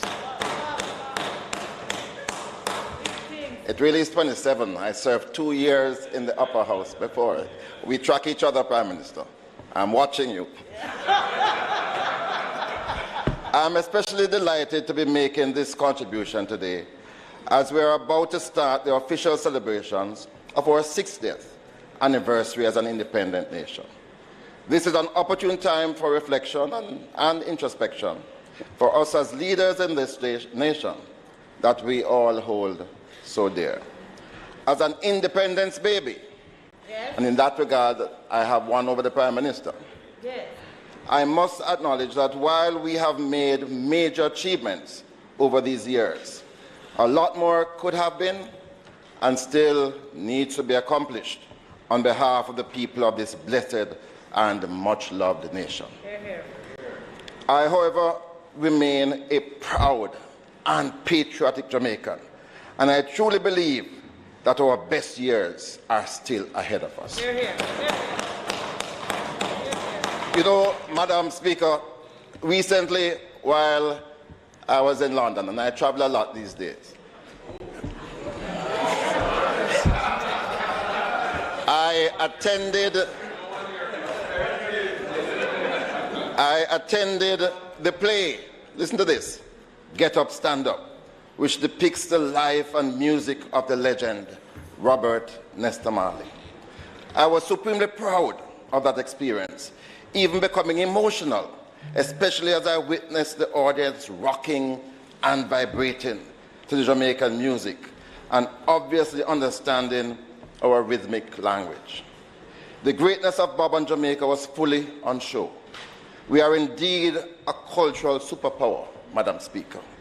Anywhere in the world you go, Jamaica as a country is known, and it is due to our greatness, mainly in sports and music, but certainly in other areas. So we have to ask ourselves some questions. Why then can't we achieve greatness in other aspects of our lives? Why can't we overcome our spotty achievements, say, in education, with the limited areas of excellence, and cause that to be replicated across the entire system? Why do we continue to waste so many of our people by meaningless bloodletting, when so many of our visitors believe that Jamaicans are so friendly and peaceful? That's the irony in all of this. This level of violence is senseless, and we must solve it. Jamaica has one of the highest repeat visitor ratios in the Caribbean. The Minister of Tourism will tell you. Yet so many of our people now perceive their future as revolving around securing immigrant status in a foreign destination. I really believe that we have to use the occasion of this, our 60th anniversary, to take stock and to truly define and work towards a safer and more secure Jamaica. A quality society, if you will. Yes, Madam Speaker, we need to define and work towards the Jamaican dream. Prime Minister, I'm disappointed that so far we have not seen it fit to use this Diamond Jubilee as an opportunity to advance some major transformation projects, some big ideas that will lead to major development to benefit our people. You will recall, Madam Speaker, that on the turn of the century, the then government promulgated many millennium projects. These included the massive highway across the east-west and the north-south corridors, the massive airport development that transformed Montego Bay Airport into a Caribbean hub, the modernization of the Port of Kingston, leveraging its ideal location, the redevelopment and modernization of the island's main cruise ship port, and the establishment of the Port Antonio Marina. Major hotel projects that brought new investors into our tourism product and which opened Destination Jamaica to new markets beyond the US, UK, and Canada. Revolutionary telecommunications development. An expansion that brought modern communication tools and technology within the reach and access of even the most remote Jamaican villages and townships. Somebody they call youthful exuberance. and several others, which I could go on and on. Number portability.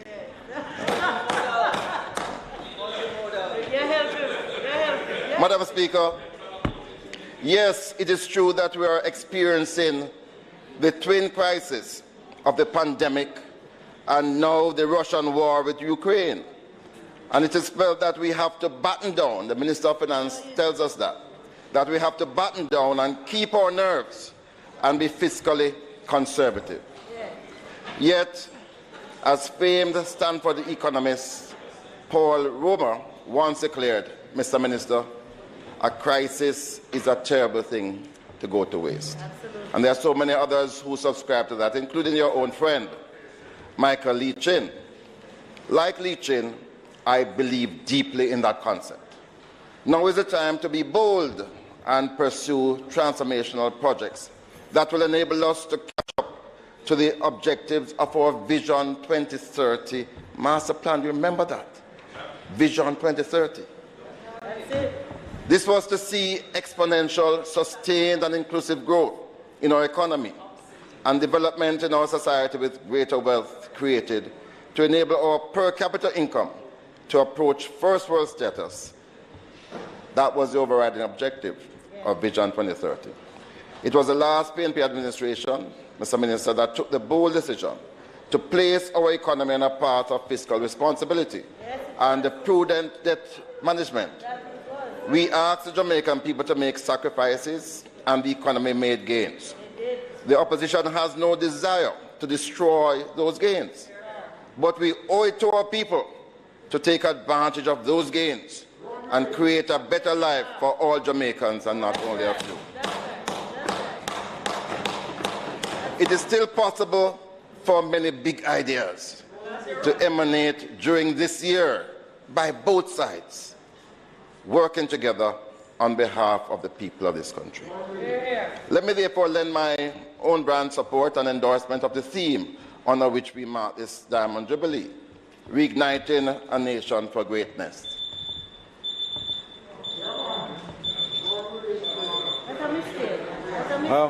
Madam Speaker, we do recognize that this... It's false alarm? Oh. That has...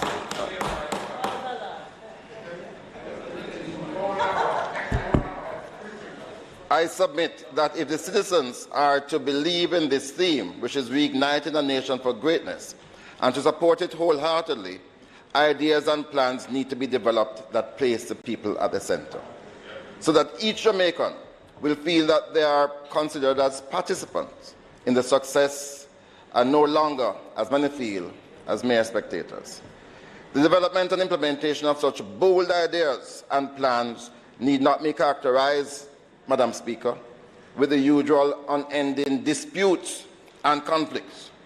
We can preempt this historic impediment by a deliberate strategy that must be led by the government to have meaningful and effective consultation to involve from the outset the views and cooperation of the opposition, and then to rid ourselves of the usual suspicion of graft by ensuring that all aspects of each project, that they are constantly monitored and scrutinized by the Public Administrations and Appropriations Committee.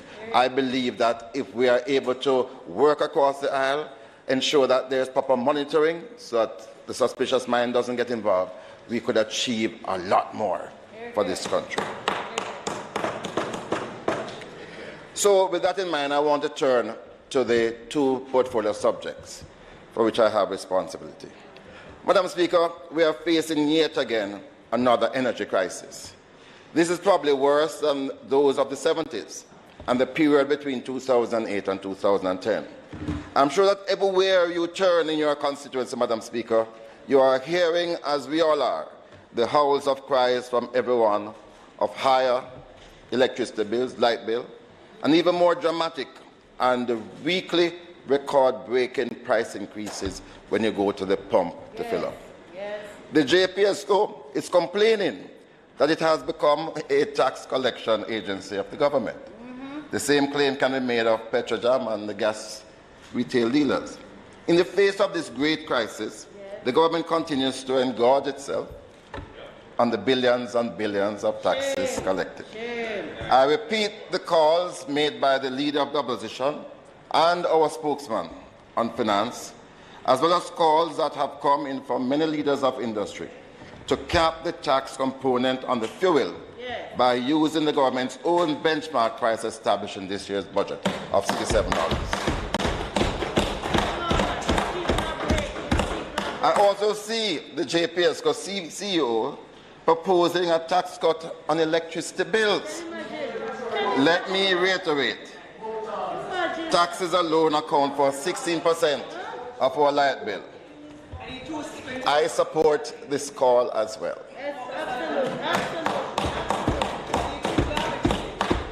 Madam Speaker, the government has announced a 20% discount for JPS customers for 4 months.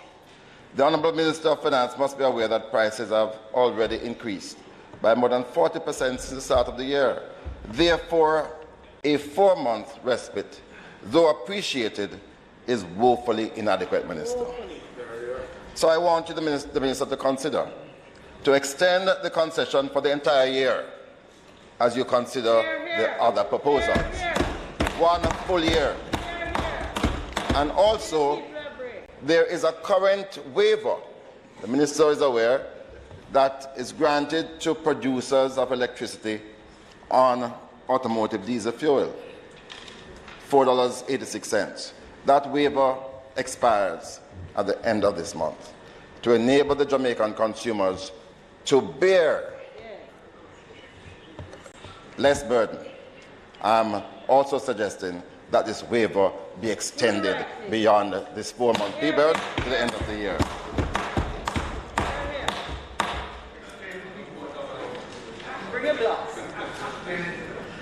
Madam Speaker, an observation that the JPSCO CEO also made, and of which I had every intention of addressing here, is the issue of our energy security. It is very likely that there will be a mad scramble by countries to find new sources for fuels as further sanctions against Russia escalate. I think that the only realistic, nearshore, and reliable source of crude oil and finished products is Venezuela. But Venezuela is currently under US sanctions, which quite understandably the GOJ is not going to violate. However, there is another approach, one which will require employing good diplomatic skills. Recall, Madam Speaker, in 2013, the US government had expressed great reservation about the Petro-Caribbean Agreement. There was discernible concern in Washington about the growing close relationship between Venezuela and certain CARICOM states like Jamaica. We were asked to attend a summit in Washington to discuss the issues. The summit was chaired by then Vice President Joe Biden.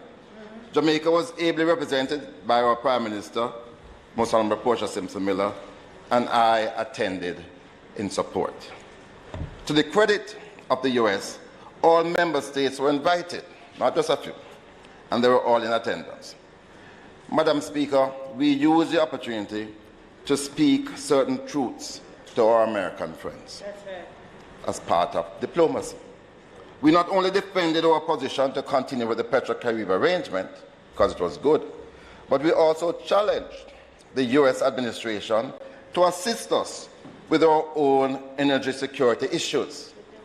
And out of that summit, when we were called to question what we were doing with Venezuela, out of that summit, a letter of intent for energy cooperation was signed between the US Energy Secretary and myself. Jamaica, out of that summit, became the first non-NAFTA country to get access to US LNG supplies. And that is how New Fortress Energy came to Jamaica. And they've invested over $1 billion in Jamaica.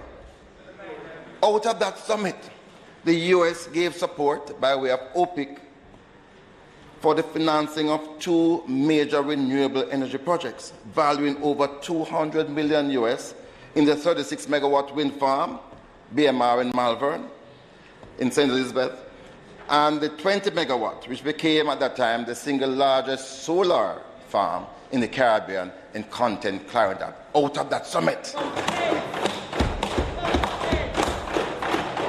I dare say that out of that summit, we planted the seeds for the eventual visit to Jamaica of President Obama.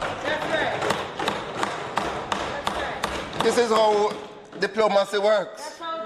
Principal discussions, speaking truths to our friends, and pursuing our best interests, which involve the participation of the Caribbean. So back to the question of Venezuela. Now, in relation to that, I think we have to overcome some difficulties. Because, to be quite honest, I have been very disappointed with what is perceived to be ungratefulness shown to Venezuela in recent times.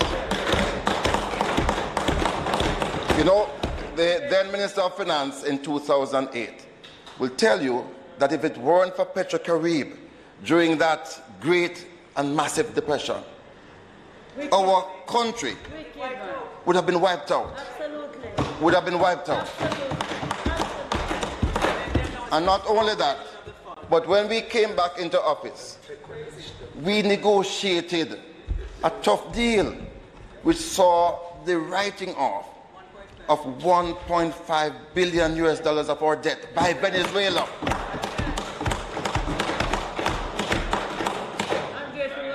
There is a lot of making up to do. And I'm so happy that I saw some signals recently from the US. I think Jamaica has to follow suit in this way.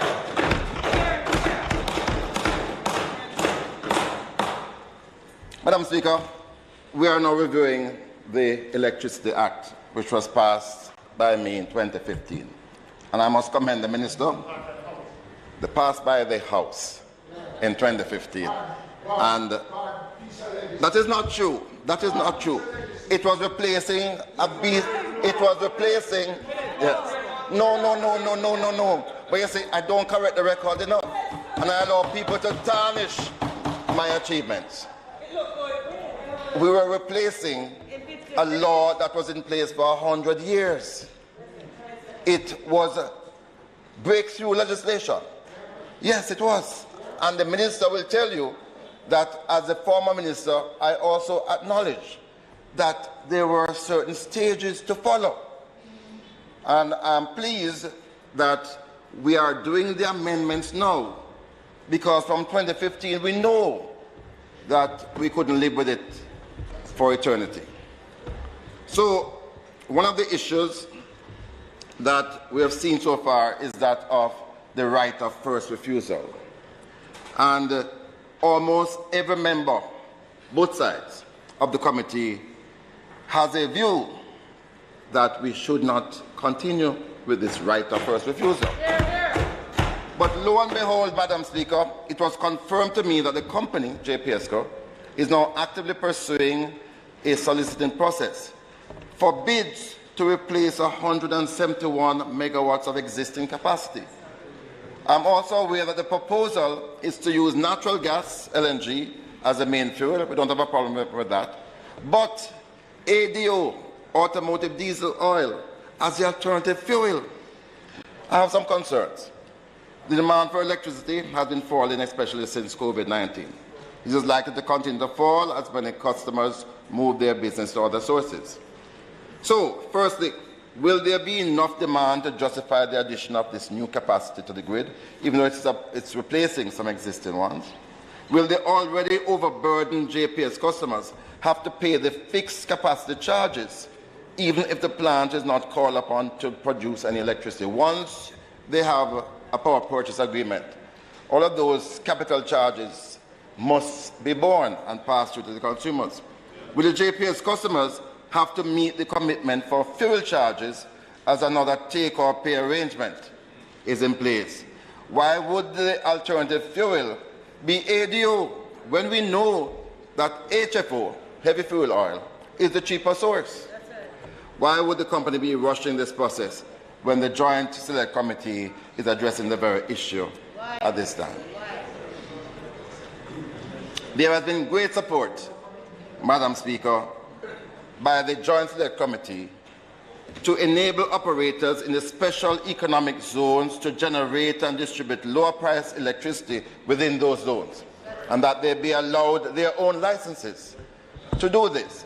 This will, Madam Speaker, we are not seeing enough take-up in the SEZs. These are export-oriented activities, and they cannot, you are not going to get the explosion in new business if we don't have more incentives. And the primary incentive is cheaper electricity. Cheaper electricity. I also want to suggest to the Minister that in relation to small and micro business, medium-sized business, you have quite rightly, and we acknowledge that, offered some resources to the sector, more resources. But can I suggest that you earmark a certain portion of those resources to go directly to assisting small and medium-sized enterprises with their energy needs, to enable them to establish their solar system, their wind system, and very importantly, money to pursue energy conservation and efficiency schemes. The way it is now structured, the lenders of such money are not aggressive enough. They don't pursue these people, and the bureaucracy is hell.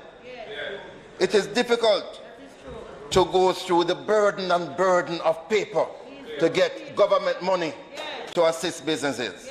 I urge that we pay special attention to these.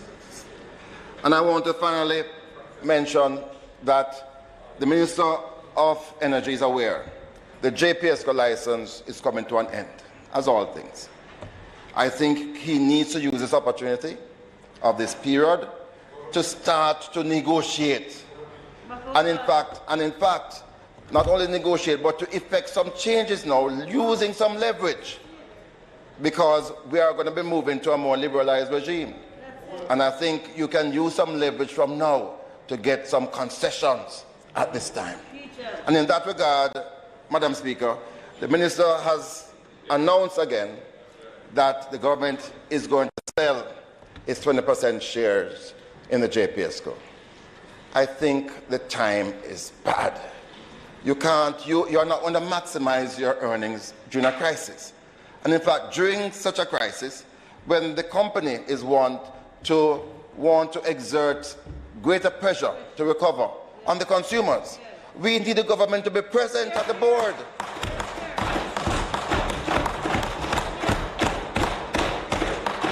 We need the government to be present at the board. But not only that, we saw a recent example of the government's desire to democratize shareholdings in this company, to allow the small man to get a piece of Wigton Wind Farm. Wigton Wind Farm, again, I'm not going to claim too much for it. Yes, youthful exuberant. But it was, yes, it did start before my time. But, yeah, all right, I won't. But, Mr. Minister, it hasn't really worked. Because, yes, you did earmark a certain amount of the shares to go to some informal shareholders.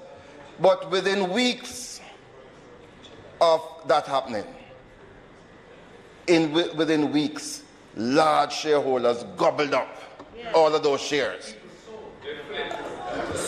Well, whatever you call it, the fact is that when you look at the Wigton shares today, they are owned by large shareholders.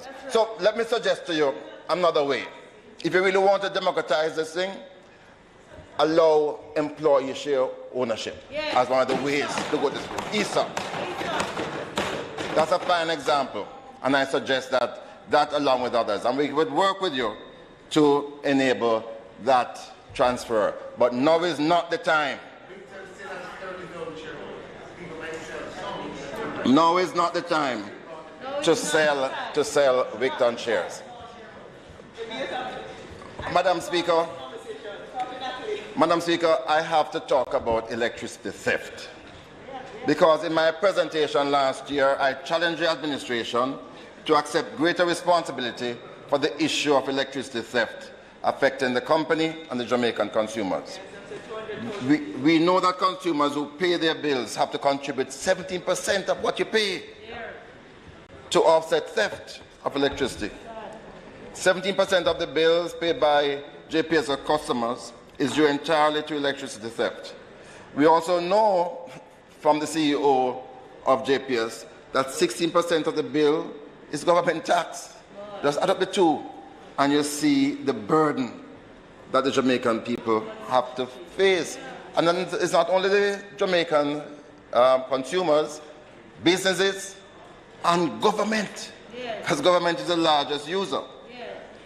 So last year, I offered a possible solution to this problem by presenting a plan that the government could implement to effectively end the scourge of theft. This plan was for the GOJ to use funds collected from the hedge tax to establish solar power systems with batteries to be installed in low-income communities. This would qualify under the original objectives of the hedge tax. Madam Speaker, I followed my presentation in Parliament by tabling a private member's motion on April 27, 2021. To my dismay, up to now, we can't get a debate going on that issue. So you can understand, Madam Speaker, that many people feel that these so-called sectoral debates are meaningless. I was very disappointed with the Minister's response. He roundly dismissed my idea as fanciful without addressing it. So I waited, and I have been waiting for a proper debate on the issue. It is now 1 year, and there has not been one word out of the ministry. What is sad, Madam Speaker, is that my disappointment aside, the recalcitrance of the Minister and the Parliament really has placed a direct financial burden on the Jamaican consumer. No.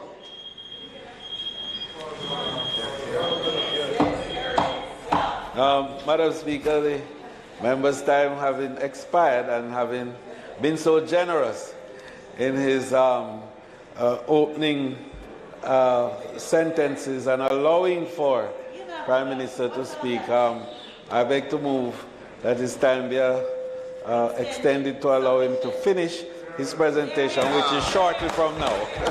Which is shortly from now. Oh, you have to wait, Member Paulwell. Members, the question has been put. Those in favour? Aye. Those against? The ayes have it. Member Paulwell.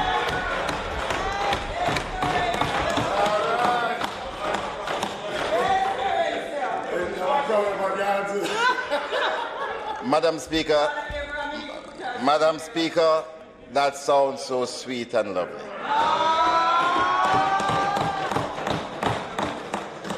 So I have been waiting.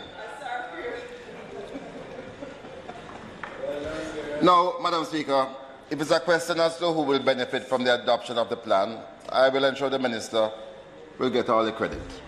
But it cannot be that there is no response, no alternative plan, and no indication that the government is even thinking about the problem.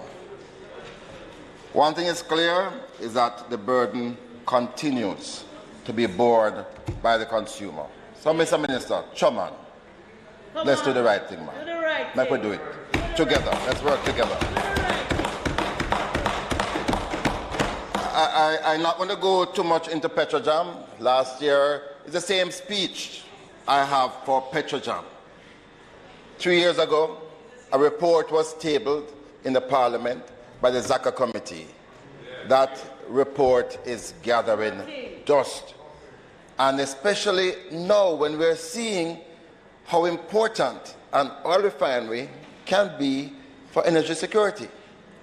And I'm aware that there are people, Prime Minister, the Minister I think knows it, who would love to invest in Petrojam to continue the operations of an oil refinery that contributes to manufacturing, that contributes to good quality jobs. And also, as part of the big idea, they would welcome to participate in the expansion and upgrade of that original idea. I know that some of them are waiting. Give them a break, allow it. Do not shut down Petrojam to become a port for imports. No vision. Where are you going, man? Where are you going? Where are you going? I also want to mention in relation to Petrojam ethanol. Yeah. No, that has been shut a good while now. I still believe that there are opportunities for Petrojam ethanol to be re-established. I believe that you can get good feedstock in sugarcane and in sorghum, and Jamaica can become competitive. Yeah. But don't allow it to continue to dry rot. No, I'm not coming to that. Right. Because, you know, I have the slew here I'm going to go through because I don't want to repeat myself. Oil and gas exploration, the license that was given, the contract that was given in 2015, by now we should be seeing drilling for oil. The 3D seismic work that was done shows very good images. That's right. Minister of Finance, if we could be lucky and those images that we see, which represent blessed, which represents vast reserves, potential reserves of both oil and or gas. We're good to go. Yes, but we can't sit by and just allow it to go like that. You have to be aggressive. You have to be prepared to take risks. You have to challenge the contractors to go and drill now at this stage. And I urge for that to happen. So, Madam Speaker, I'm going to move on to mining. In the last year that I served as mining minister, I was in the middle of planning and implementing a national consultation on the state of the mining sector with focus on all aspects, not just bauxite and alumina. We wanted to develop a refocused national vision and a new and comprehensive strategic plan. That consultation was never done, despite repeated calls since then. It is absolutely necessary for us to engage in an open and frank discussion, especially as the sector will be with us for a long time. I hear people talking about that bauxite is only going to be here for another 20, 30 years. That's a long time too, but I suspect it might be much more than that. And many people don't remember that when we look at towns like Mandeville, Nain and those places, it's bauxite that developed those places. That's it. And St. Anne, right? So don't throw out the baby with the bathwater. Let us have a serious dialogue now about this mining sector. Let us look at industry best practices, the issue of sustainability. Let us look at the negative perception about mining and how mining relates to communities that are in proximity. Let us look at the energy sources. Let us look at some of the global developments. Let us change the issues in relation to change in quality and size of reserves. Let us also look at how we maximize benefits to the communities and how we treat with taxation, because that is an important legacy. And none other than Michael Manley, who you emulate, was the one responsible for deriving the greatest share of revenues to this sector. And the Prime Minister knows why I mentioned Michael Manley, because inspiration.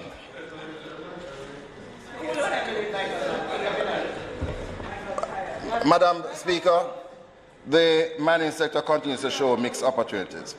A major priority of the ministry when I was in charge was the development and promulgation of a comprehensive plan to fully develop and expand the country's mineral sector. The national policy is now in place, and it provides the framework for attracting investments in the industrial and metallic mineral sectors. This includes the prospecting for gold and copper, as well as the exploitation of Jamaica's significant limestone potential. Jamaica has more than 250 billion tons of mineable limestone of varying qualities.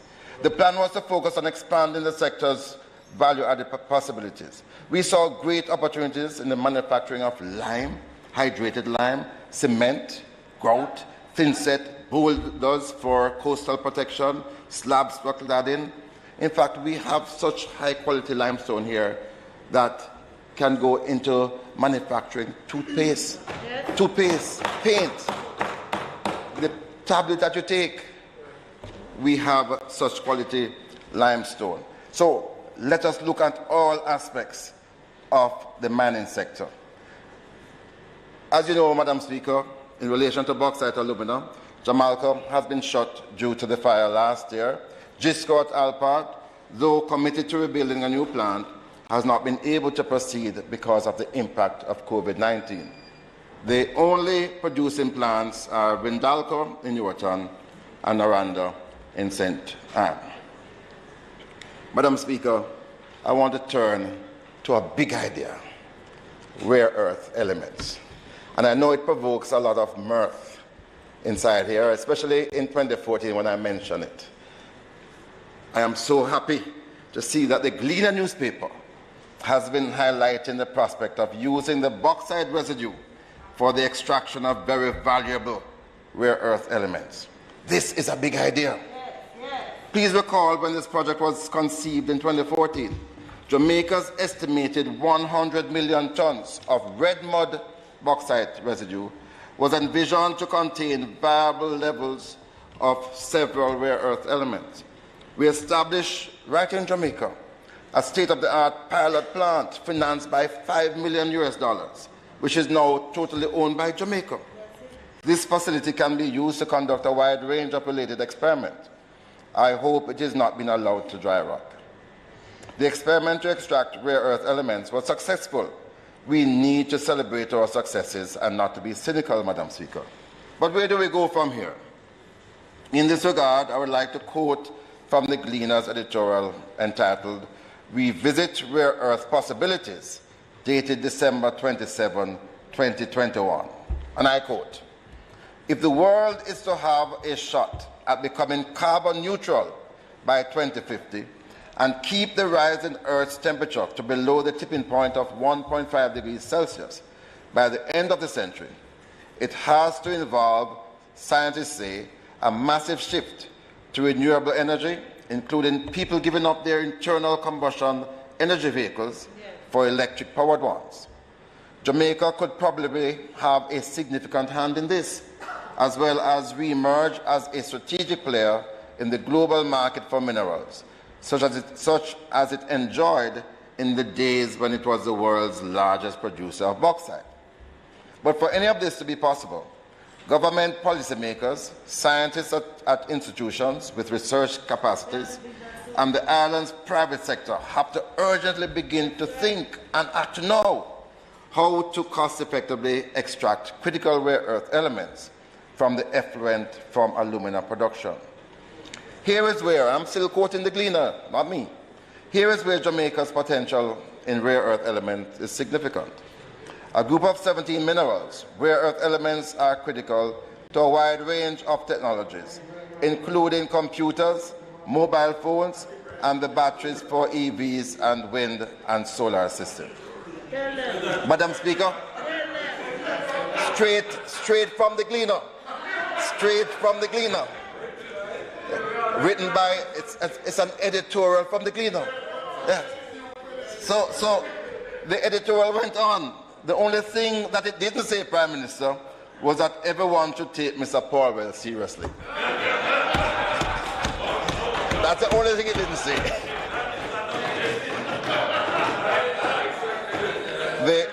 The point that was, however, being made makes me now say it. The government needs to take the Gleaner editorial seriously. That's right. The administration needs to be more aggressive in pursuing the private sector, if it as government won't do it, to invest in completing the work that was started, the financial scope of the business, and then to establish a commercial plant in Jamaica. Let us not seize the opportunities. Madam Speaker, before I get into the conclusion, there are just a few quick points I want to make in, again, giving some ideas to this government in this area of mining. Firstly, I want to propose, Prime Minister, because the bauxite levy issue has been plagued with problems where from time to time people come, the producers come to get concessions. So let us establish a fixed bauxite levy regardless of the price of aluminum. Once this is done, don't grant any more concessions. Once you turn the soil, you pay the levy. You pay the levy. And for heaven's sake, let us not go back into any profit-sharing arrangements. You are not going to see much profits. Secondly, Madam Speaker, let us establish a special fund where you put the bauxite levy and the royalties together, and you focus that fund on spending back money, reinvesting in the communities that are plagued. Yes, yes, but I don't want the Minister of Finance to have total control of it. I want the MPs to sit as a special committee to direct, to reinvest, because one of the reasons why there's such a bad rap on bauxite aluminum is that people are not seeing the benefits flowing back into their community.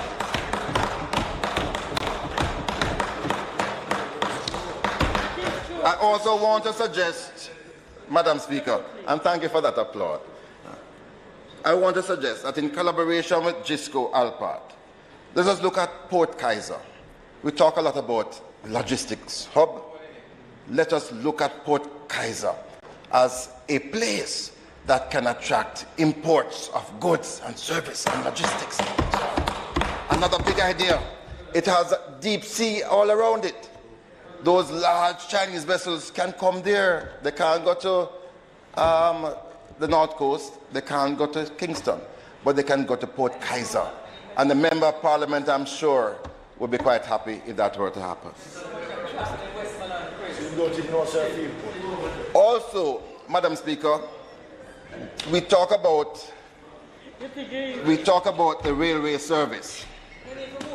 There is an existing network of railways organized by the bauxite companies. Let the government work with the companies to establish a network of the railway involved in the transportation of goods across this country, because you do have it in place. We are wasting it. And finally, Madam Speaker, in the 70s, Mr. Manley worked with bauxite producing countries to establish an international forum where, just like OPEC, we were able to dominate and control how bauxite was distributed and to maximize our earnings for it, to influence the price. Let us go back to that big idea and see if Jamaica couldn't start that process of international cooperation using bauxite. Bauxite is the raw material that eventually gives you aluminum. Aluminum is a metal that is going to be here for a long time. It's a metal that is in high demand. Let us show the world that without bauxite, there will be no aluminum. So let's exert our influence and pressure there in that regard. So, Madam Speaker, I conclude this presentation the way I commenced. We must not allow this Diamond Jubilee year to end without all of us, as one nation, agreeing to some major transformation ideas for implementation. Our country deserves it. Indeed, we owe it to our country. There are still some unfinished big ideas that were started. Let's finish them. You know, one of them, Julian will tell you, we are still to complete universal service for broadband telecoms. Let's complete it by making Jamaica a veritable hotspot with free Wi-Fi, not only in some communities, but in every public space in Jamaica. Let's take the big idea, Prime Minister. We had said 30% renewables by 2030. You said 50%. But can we do that? Can we agree to do that? Can we shake hands on that? Can we work with you on that strategy to implement it for the good of Jamaica? Can we do that? Can we do that? So we want to take that big idea and make it bigger. Madam Speaker, have you asked yourself, what is it that motivates us to want to see Jamaica transformed into a first world country? What is it that motivates us to invest all of this sacrifice to work for our country? It is because we all see the inherent greatness of this little rock. We see the greatness of so many of our people, but also the unfulfilled greatness that we are yet to grasp. In this our 60th year, let us summon up even greater courage and determination to make Jamaica, land we love, a better place at last. Madam Speaker, while I excel in literature at Excelsior, I have not been known in this House to be poetic. And I try my hand at it today. So on this occasion, I am moved to borrow the words of some great literary minds as they capture the thoughts that I believe are in sync with these times, in sync and palliative to the great wave of anxiety that still builds in the hearts and minds of Jamaican families. That wave has been eased for sure, as though not over, we are presently in a period of lull with respect to the COVID-19 pandemic. Yet the wave of anxiety is rising in other areas, as lost learning, lost earning, and lost savings come at the same time as rising prices, rising inflation, and rising uncertainties. At the start of this presentation, Madam Speaker, I spoke of the twin crisis. Indeed, triplet would be more appropriate when one considers the crisis of crime by which we are still plagued. These challenges are real and they are severe. Equally real, yet promising, are the opportunities that lie before us. Considering the juxtaposition of crisis and opportunity, I am reminded of the famed Charles Dickens quote from The Tale of Two Cities. It was the best of times, it was the worst of times. I am patently aware that the Jamaican story up to this point can be dubbed the tale of two societies, one with access to jobs, earnings, financial wealth and success, and all the amenities that anyone could want. That society could be called the all-access granted society. Then existing parallel to that one is the all-access denied society. That's true. Citizens of one see the luxury vehicles slow to a crawl through their communities during rush hour traffic, on the way to work or back home.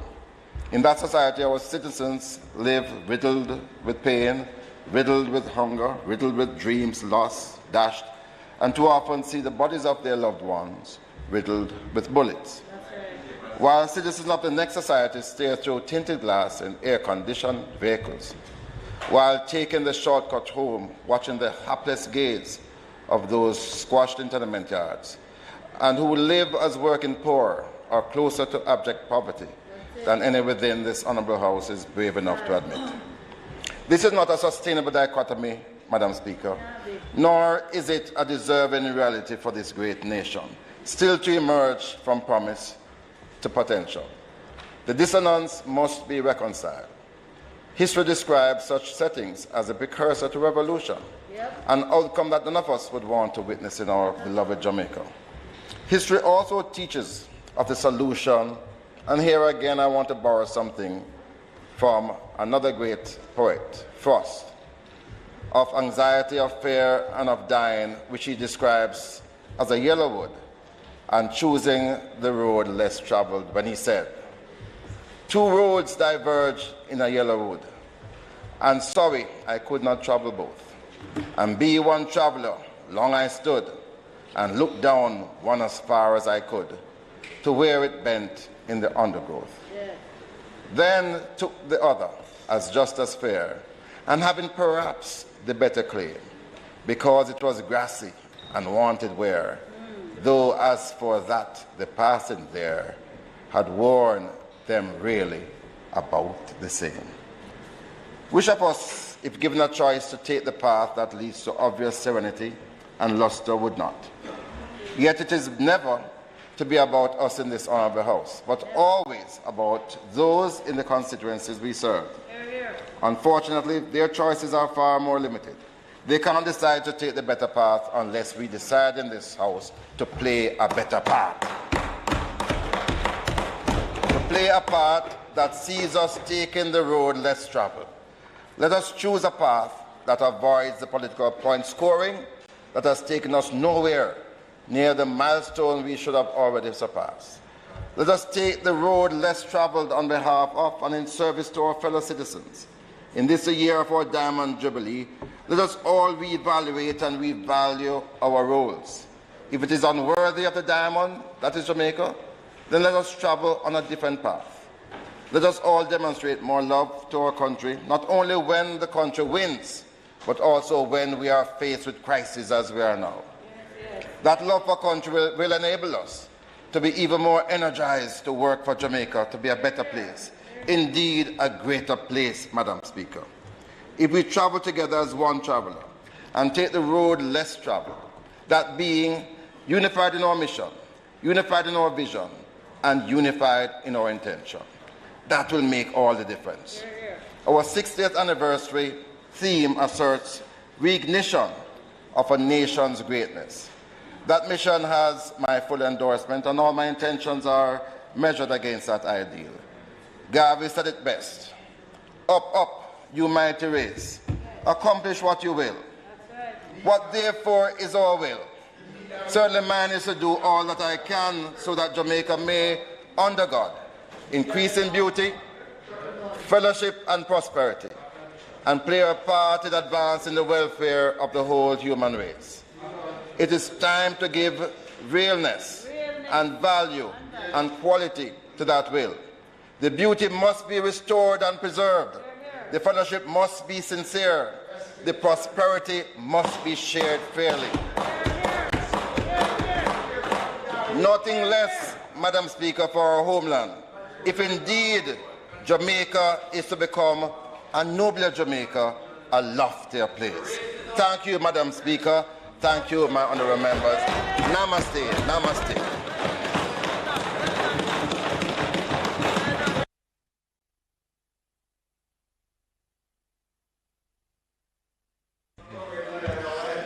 Madam Speaker, we thank the member. Yeah. Madam Speaker, we thank the member from East Kingston and Port Royal. I think he has joined with the Minister of Education by providing 2 outstanding presentations today. Madam Speaker,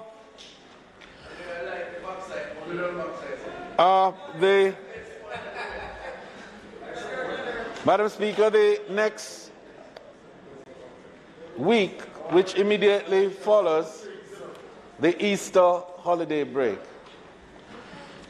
and Easter Monday having been observed, I think, on the 18th, 17th of April, it is not intended to have any meetings on the 19th and 20th.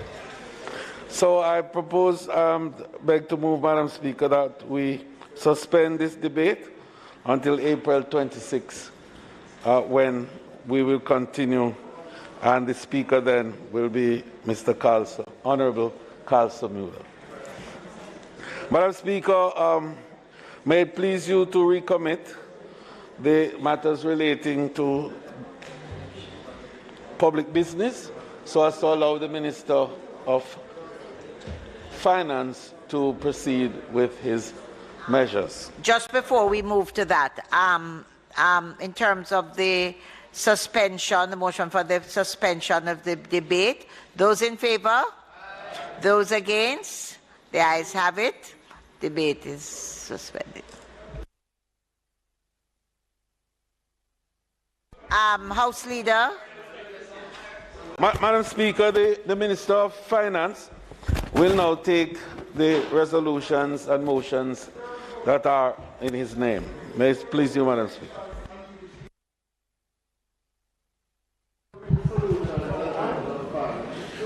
Madam Speaker, I now move for the suspension of the standing order to enable me to take the motion, notice of which was given earlier. We're doing the BOJ first.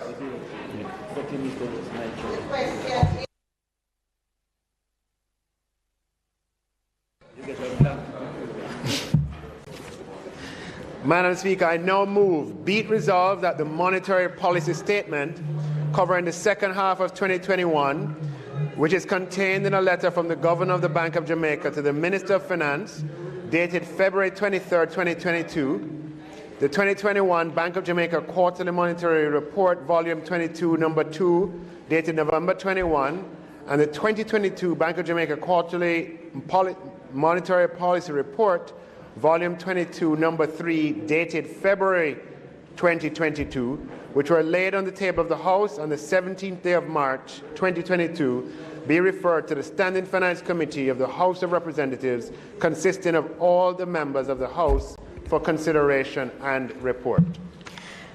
Members, the question is that the monetary policy statement covering the second half of 2021, which is contained in a letter from the Governor of the Bank of Jamaica to the Minister of Finance dated February 23, 2022, the 2021 Bank of Jamaica Quarterly Monetary Policy Report, Volume 22, Number 2, dated November 2021, and the 2022 Bank of Jamaica Quarterly Monetary Policy Report, Volume 22, Number 3, dated February 2022, which were laid on the table of the House on the 17th day of March 2022, be referred to the Standing Finance Committee of the House of Representatives,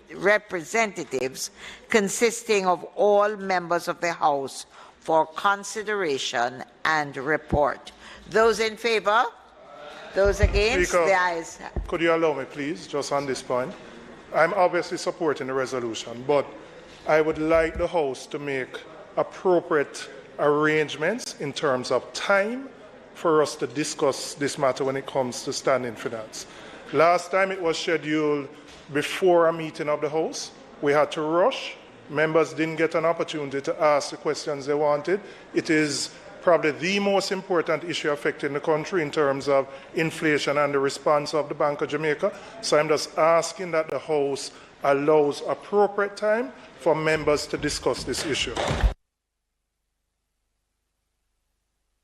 That is noted, and I'm sure the House Leader will make the correct arrangements. Therefore, those in favor, those against, the ayes have it. Madam Speaker, now just want to deal with the resolution under the Procurement Act. I now move for the suspension of the standing orders to enable me to take the motion, notice of which was given earlier. Those in favor? Aye. Those against? The ayes have it.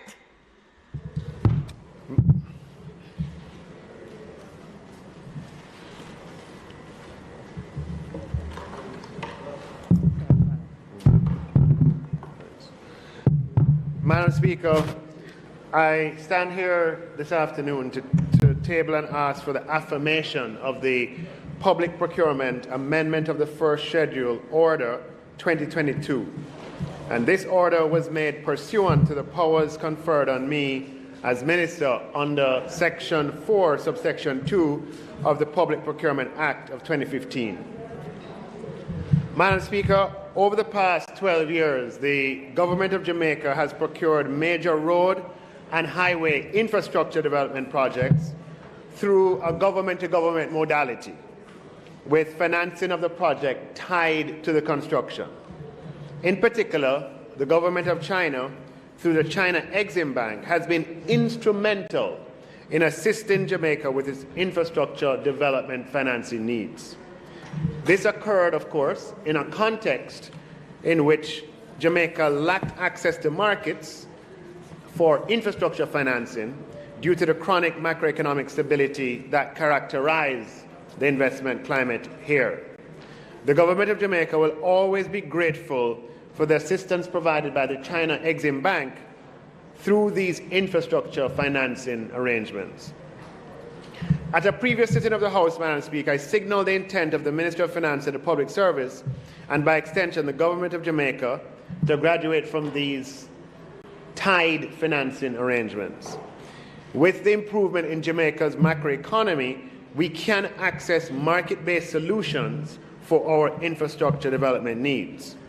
For instance, Madam Speaker, with the Montego Bay Perimeter Road project, we are financing this from the resources of the government of Jamaica. And in that case, where, as we had an order in this House, where the construction has been implemented, in that case, by China Harbour. When I initially made that announcement, Madam Speaker, of moving away gradually and in just moving the financing to be government finance, even with the China Harbour constructing, I did say, and I think members will recall, that we're going to be going even further with the highway infrastructure projects to follow the Montego Bay Perimeter Road. And I gave a commitment that we would use open and transparent and competitive processes for the procurement of construction services for major highway infrastructure projects. Madam Speaker, the Government of Jamaica, acting through the National Road Operating and Construction Company, NROC, has identified the need for the expansion, improvement and maintenance of the following road segments: the Miami Bay to Salem, comprising 12.3 kilometers of flat terrain; Sea Castle to Greenwood, comprising 6.8 kilometers of flat terrain; and Greenwood to Discovery Bay, comprising 40.7 kilometers of undulating terrain. Is that my phone? Oh. So, Madam Speaker, altogether, this is 60 kilometers of roadway, essentially from Montego Bay to Ocho Rios. These road segments form part of the Northern Coastal Highway, and their current levels of service, which is a mechanism for determining how well a transportation facility is operating from a traveler's perspective, the level of service is poor. These roads are expected to accommodate 13,000 vehicles per day, but the current traffic on those road segments is approximately 23,000 vehicles per day, and those who have to traverse on that quote-unquote highway on a Friday evening or at other parts of the week, there's a bottleneck, literally from when you get off from the North Coast Highway all the way across, and it takes a long time for motorists to traverse the corridor at certain times of the week, and therefore supporting and improve access to places of attraction along the corridor, as well as supporting additional development. With all the work that the Minister of Tourism is doing, there's a lot of additional development that's expected in the tourist sector, but in addition, a lot of residential development is expected that's going to make the problem even worse. Madam Speaker, the member spoke about big projects, thinking big and ambitious. We began working with the IFC, which is the private sector arm of the World Bank, on an open and transparent and competitive process for procuring the construction services required for this construction. The IFC is a member of the World Bank Group, and their mandate is to support the World Bank Group's twin goals of reducing extreme poverty and enhancing prosperity. And as such, the IFC mobilizes investors, helps to create new markets, advises businesses and governments on private investments and connected matters. The IFC has been working with the government of Jamaica and has provided up until now its services free of cost on a pro bono basis. We now, based on the work done to date on this 60-kilometer stretch and all the preliminary analysis that has been done and the data that's been generated, we now seek to develop this project further to begin to result in an open and competitive process for procuring the construction services. To do so, we need to engage the IFC to provide the advisory services that are necessary to develop this project and bring it to market. So what we'll be doing, the IFC will provide advice that will allow us to develop the project and bring to market an open, transparent and competitive procurement for what will be the single largest infrastructure project. Certainly, I'm going to go and do all my numbers, but at the number that we have here, and I'll share it shortly, it will be the single largest infrastructure project in Jamaica, pursued by the government of Jamaica.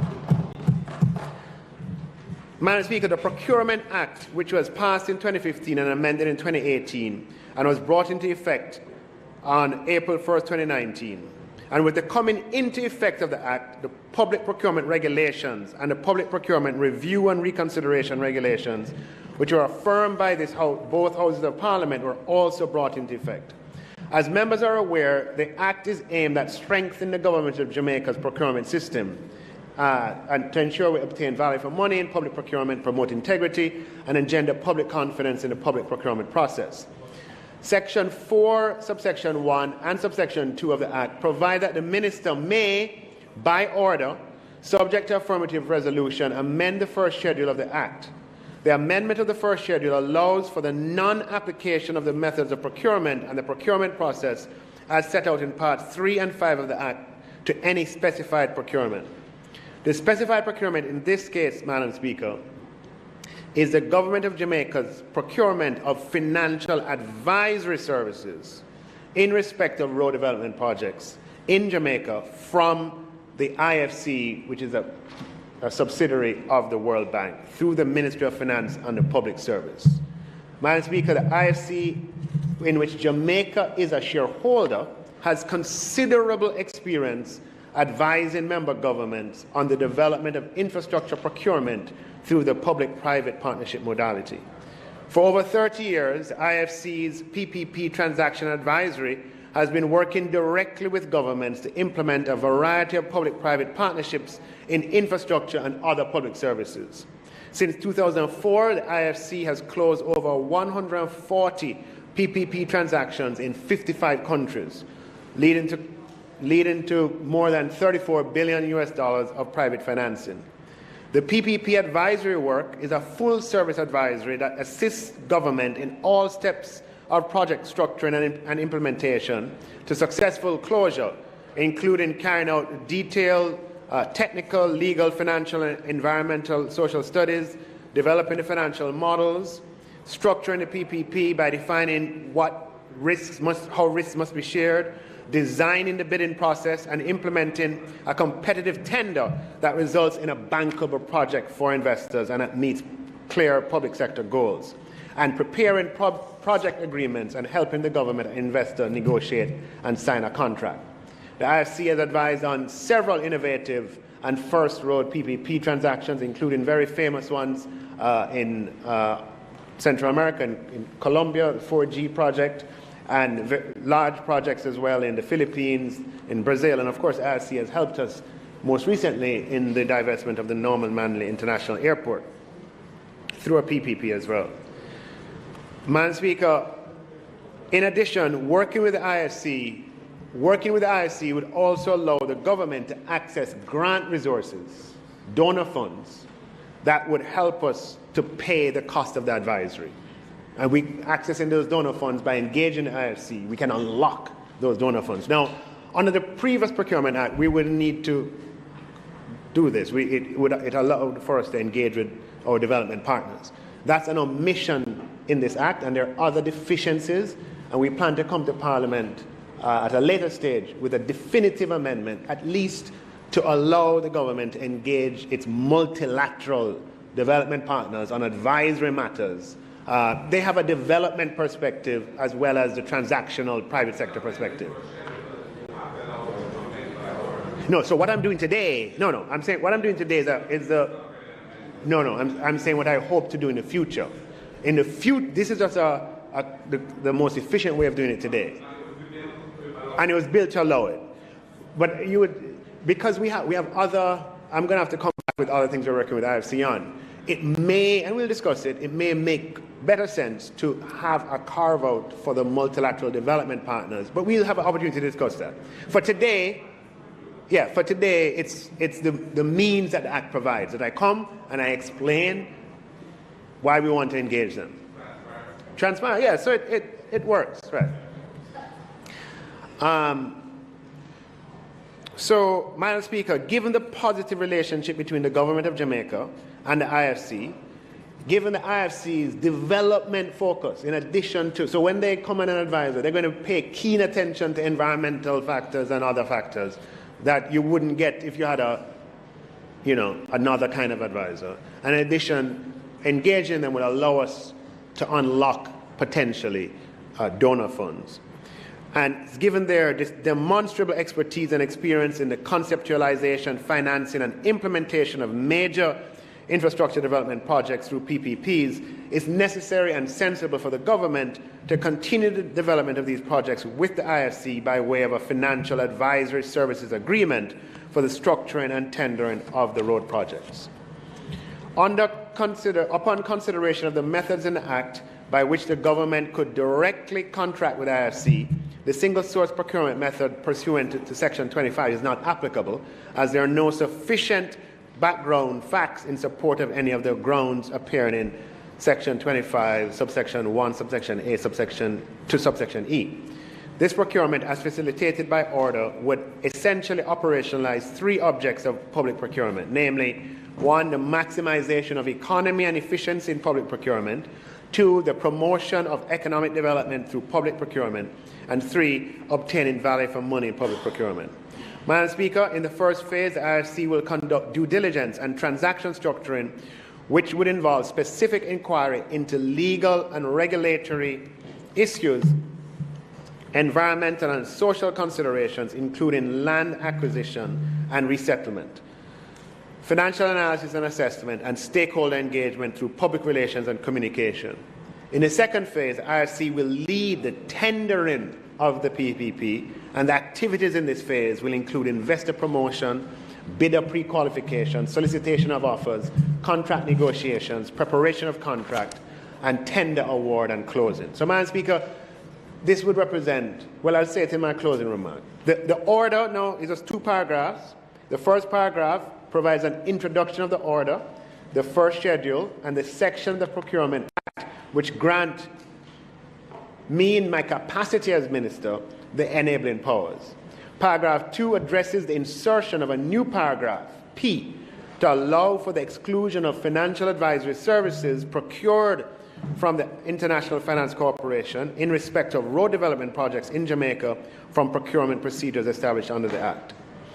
Madam Speaker, with the passage of this order, Jamaica will be moving to another level in terms of our infrastructure procurement. And it's something for us to celebrate as a country, that we are going to be opening up a market-based process for the procurement of large-scale highway infrastructure, where with the IFC's advice and help, we'll be able to go to market, we'll be able to specify what it is that we want to procure, and invite firms from around, I'll come to it in a second, and we'll invite firms from around the world to make their proposal to the government of Jamaica, and under the structure of that PPP arrangement, it will have the benchmarks for which we, or the team involved at that stage, to select the best bid that comes forward.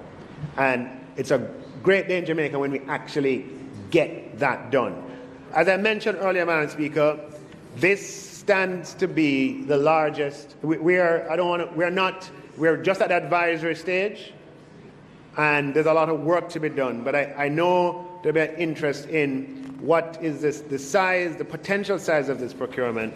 Madam Speaker, I mentioned earlier that it would stand to be the single largest government infrastructure project in Jamaica, and at this stage, it looks as if it could be in the region of over $600 million or nearly $100 billion, and it will have a second phase that could take it to about $120 billion, Madam Speaker, which would be the largest infrastructure project embarked on by the government of Jamaica at any point in time. And we need the IFC's advisory services to get us to the level that we can actually launch such a tender process and get serious interest from around the world. And it's a great day, it will be a great day, that Jamaica can stand up and put something like this forward and have the credibility that will see large firms with large balance sheets who are able to take on this kind of activity come forward and offer their services in an open, competitive, and transparent way. Madam Speaker, I now invite members of this Honourable House to support the affirmation of this order. Thank you. Madam Speaker, the Minister had reached out to me. We are not opposed in principle to what he has enunciated. I just have a couple of questions, Minister. With the PPP for this project, it means would the road become a toll road once you get off the highway to get to Montego Bay? And so, yes. Oh, no, okay. Oh, you'll answer me, okay. And I was going to ask if that was so, what the alternative would be in this route would be. And secondly, the model that you're prescribing, is this going to be the model for all large-scale public infrastructure projects going forward that the government will be engaged in? Thank you, Member. Two very good questions. Oh, I'll take all the questions. No, those are excellent questions. What we'll be doing is adding 2 lanes to the North Coast Highway essentially from Montego Bay to Ocho. So it will become a 4-lane road. Because it is a brownfield project, meaning something is already there and there's no alternative, it's not possible to toll the road. That would be against fair principles. So the idea is that will be a road that's open access, which means that the particular modality would be some kind of government pays PPP. Okay. Now we have a lot of analysis and work to do, and the financial contribution of the government to the capital cost. Right, you can have PPPs where the government contributes nothing to the capital cost, or you can have where the government contributes all of the capital cost. And what happens is people bid to say how much it would cost, they construct it, and then we enter into an agreement that they maintain it over a period of time at a price that they tell us in advance. So it becomes government pays on that component. So there's a spectrum, but that spectrum, where we land on that spectrum, that's one of the things that we need advice on, and a lot of analytical work. But the short answer to your question is that, no, we're not envisioning a toll road. The exception would be where there is a greenfield component. For example, bypassing certain towns on the North Coast would be greenfield. Those would be entirely new, and you have the option to bypass or you have the option to go through. It is possible that those could be tolled, and putting in bypasses would increase the scope of the project. That's what I mentioned earlier. It could be 600 million, which is about 90-odd billion, or it could be 120 billion, which is about 800 million, if we are to add those bypasses. But the principal 4-lane road on the North Coast, 60 kilometers, will not be tolled. I think the second question was... I was asking whether going forward... Oh, right. Yeah, I don't want to... it's difficult for me to give a carte blanche kind of... I gave you the commitment when I spoke here last on highway infrastructure, that as far as highway infrastructure projects are concerned, this is the kind of modality that we want to use. I don't want to speak more broadly to all infrastructure projects, but certainly for the highway infrastructure projects, this has been a goal and an ambition for the progress that Jamaica has made with our macroeconomy, for that to be reflected in the way in which we can procure these kinds of services, which offer new opportunity to Jamaica, open Jamaica to new investment sources, and further provides the prospect of further growth and development of the country. Just 2 follow-ups. What is the value of the advisory services that IFC would provide, and how much of that you think you will get from donor funding versus the government paying? Okay, so we are going to have to enter into that. I don't have the precise number, but it's not, these are not, it will, I don't want to give a number guessing or without knowing it, okay? But it's not, these are not The reason why we would seek donor funding is that advisory services would be denominated in US dollars, and it can be a few million US dollars. Okay, so what we have already done, we have already sought made applications for donor funding out of some of the pockets or the funds that are managed, the donor-supported funds that are managed by the IFC. We will learn pretty quickly or shortly whether we are successful in that regard, but that would defray the cost. And in some instances, when we did the Norman Manley International Airport, we had, and I can, of course, talk about the donor in that case, that was Canada. They provided the donor support for that entire transaction, and we ended up not having to foot anything for the advisory services that we got from the IFC. I can't promise that the result will be the same here. I would hope so. But we're making best efforts to get as much support as we can for these advisory services. There's a lot of support for countries like Jamaica who are making a great attempt at opening up procurement in these kind of areas and using market-based competitive processes. So donors are generally supportive of that kind of initiative, that kind of effort.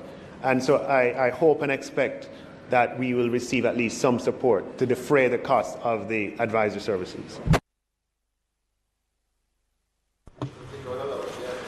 Minister, perhaps you could just give us an idea of the role of NROC, if any, in this project. NROC has a couple of decades of experience in substantial highway development in difficult engineering conditions, dealing with large blue chip multinational developers. So one would have thought that that expertise would be of value in a project such as what you envisage. And I'm just wondering why we need the IFC, and if so, what if we do, to what extent is NROC going to be central to the process? Will they help to monitor the IFC, make sure the IFC is giving us good advice in the best interest of Jamaica, or do they have no role whatsoever to play? Yeah, the NROC is absolutely essential to the process. Essential. IFC's counterpart for the project to date has been with officers who are attached to or have been attached to and are in the NROC space. As I said, we'd have probably been working on this from late 2020, and I've been integrally involved because of we're doing a procurement as a financing element, but doing so in tandem with officers from NROC. And on the technical aspects, IFC has been liaising with NROC to get to where we are today. And NROC will be the counterpart of the IFC as far as the engineering elements and so forth are concerned. The reason why we need the IFC opposition leader is that Jamaica does not have, or NROC certainly doesn't have the track record in putting together the kind of documentation, getting the kind of diligence all done, and putting a project together that is seamless and that is end-to-end ready for bidding, putting in transaction documents together, doing all the financial modeling, all the due diligence, and so forth. They're providing the same service to Jamaica that they provided to us for the Norman Manley International Airport bid, which was successful. We had 13 pre-qualified. No, the first time it didn't, but we didn't take their advice. But we can talk, that's a different thing we can talk about.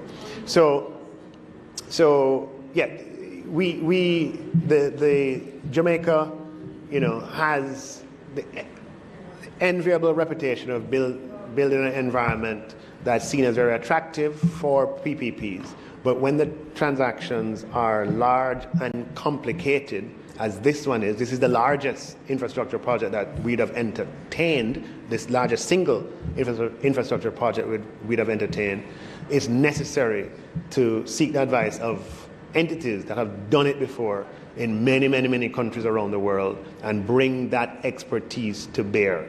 so that we can, and the decisions are ultimately our decisions, but we benefit from their advice. But to answer your question, NROC is absolutely essential, and are the counterparts. Thank you. Just conceptualizing this as a PPP, and you said it may be a government pays model, that would suggest then some special maintenance arrangement for this road involving paying a private entity to maintain the road. We have a national works agency that, subject to its funding, tries to maintain our national road network, our main roads. Why would we have a special maintenance arrangement here, separate and apart from what we have generally for our main road network? I mean, if it's just a 2-lane highway from Mobay to Ochi, it doesn't sound particularly dramatic. It's just dualizing an existing road which now needs it. Yeah, so under the general PPP modality, I was just given the extremes of that modality. But under the PPP modality, we invite a private sector firm to help design, build, construct, operate, and then transfer. You have modalities where it's a user pay PPP, and that's the modality that we have used in Jamaica so far. The Kingston Container Port, Sangster International Airport, Norman Manley International Airport are all user pay, a version of user paid PPPs. In the process of those PPPs, the assets are maintained by the private entity. So whether it be they operate asset, and maintain it, right? So I'm just describing for you is points on the spectrum where we can land up, But certainly this is now beyond the scope of the procurement and the financing, but let me venture nonetheless since I'm on my feet. We benefit from having our major arteries under specific under PPP arrangements that include the maintenance of them, right? We all benefit from that. But let's not speak too soon about it. We have the advisory to we have to engage. They have to do environmental due diligence, social due diligence, financial due diligence, and then structure the transaction. Have to get bidders. They have to bid. We have a process for that. You have a process for evaluating the bid. Then you have to award. So we have a long way to go. And over the course of that time, we'll have opportunity to dialogue. The idea behind this, though, is engaging the international private sector, in this case, the international construction firms, leveraging the stability and the economic foundations of Jamaica, to have the confidence to come here and engage in a major project and make a major commitment over a long period of time that helps us with our development. And that is the overarching purpose of this. Just, Mr. Speaker, permit me to speak from a seat other than my own.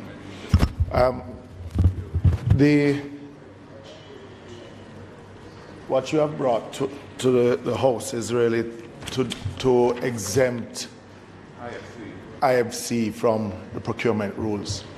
Now, when we reach to the process of selecting a contractor or private entity to partner with the government, is it at that point, or will there be another exemption of our local procurement rules in selecting that preferred bidder at the time?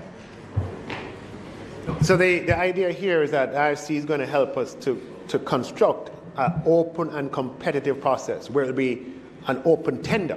The tender documents will be available. They'll be on websites. They'll be in international periodicals, I imagine, wherever these things are published. And we hope, and there'll be a road show where the government goes out and tries to sell Jamaica and sell the opportunity. And we hope that it will result in bidders from around the world, from our region, from our country, from our hemisphere, from Europe, from North America, from Asia. And so there will be, by definition, that is an open and competitive procurement. That's what we're setting up. The IFC, we're engaging IFC to help us to set up. Yes. That's that's a major graduation for us, given for Jamaica, given what we have relied on across administrations, and for reasons that we understand.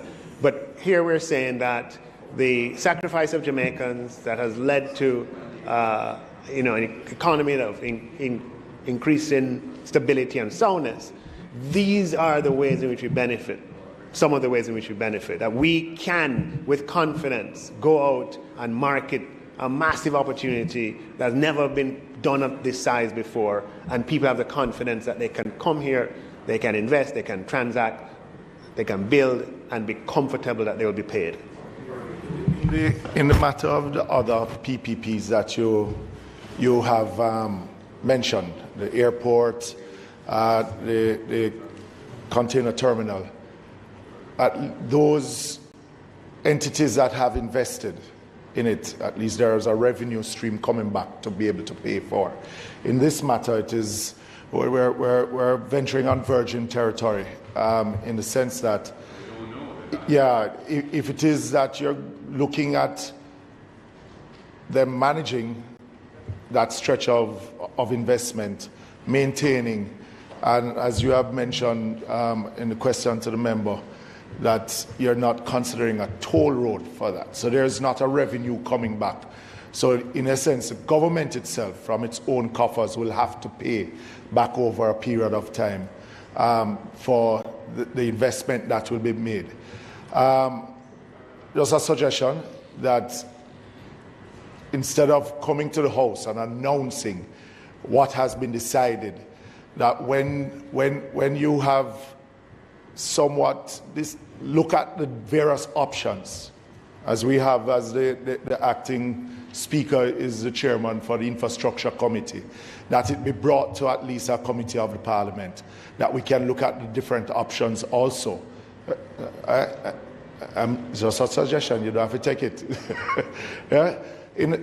Because since we're going down virgin territory and knowing what the cost is, at least that a discussion could be had within the parliament itself on the way forward that we're going.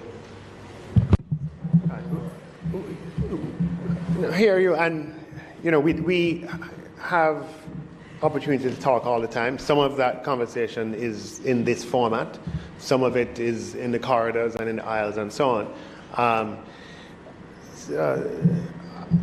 We'll have time to consider what you have said, but the spirit is one where we share with you and seek your comment and your support. For example, the member mentioned that I would have brought this to his attention late last week and sought his support and explained myself to him even before I came here today. So that spirit is a spirit that we will take with this. Minister. But yeah, go ahead. I'm listening to the response to the specific question asked by the member. And I just want to say that what I heard the member saying and what I'm supportive of is that to the point that you make, that this represents a new departure, a new opportunity for Jamaica on that scale, then he's inviting the Parliament to have a particular role in that through the committee system, because we have to build the capacity not just of the agencies of government, but of the Parliament itself. And he's asking that be considered as part of that process going forward. That's the conversation I'm hearing. And you're talking about the informality of the discussion that you have with him from time to time in the corridors and elsewhere. So my point to you is, I think the issue is it not a time and a place and an opportunity for us to build into that system, not just the transparency of the tender process, but also of the governance process in the Parliament. No, here, remember, I hear you, and look, that we're moving things in an entirely different direction. We don't bring, you know, we have arms of government that oversee procurement. We don't bring procurement matters before a committee, and we don't bring PPPs before a committee. Let us, you know, we're here. We are moving away from infrastructure procurement modality, highway infrastructure procurement modality, where we have had a tied relationship with the financing and the construction coming from one party in a government-to-government relationship. And we're graduating to a modality where we can, with the advice of multilateral partners, we can go out internationally and to the entire world and say, look, anybody who's interested, here's this project. Come and tell us what you could do it for and other specifications. Make sure you have the balance sheet, make sure you can get this done, and an objective scoring methodology chooses the person or the entity that is best suited to engage. I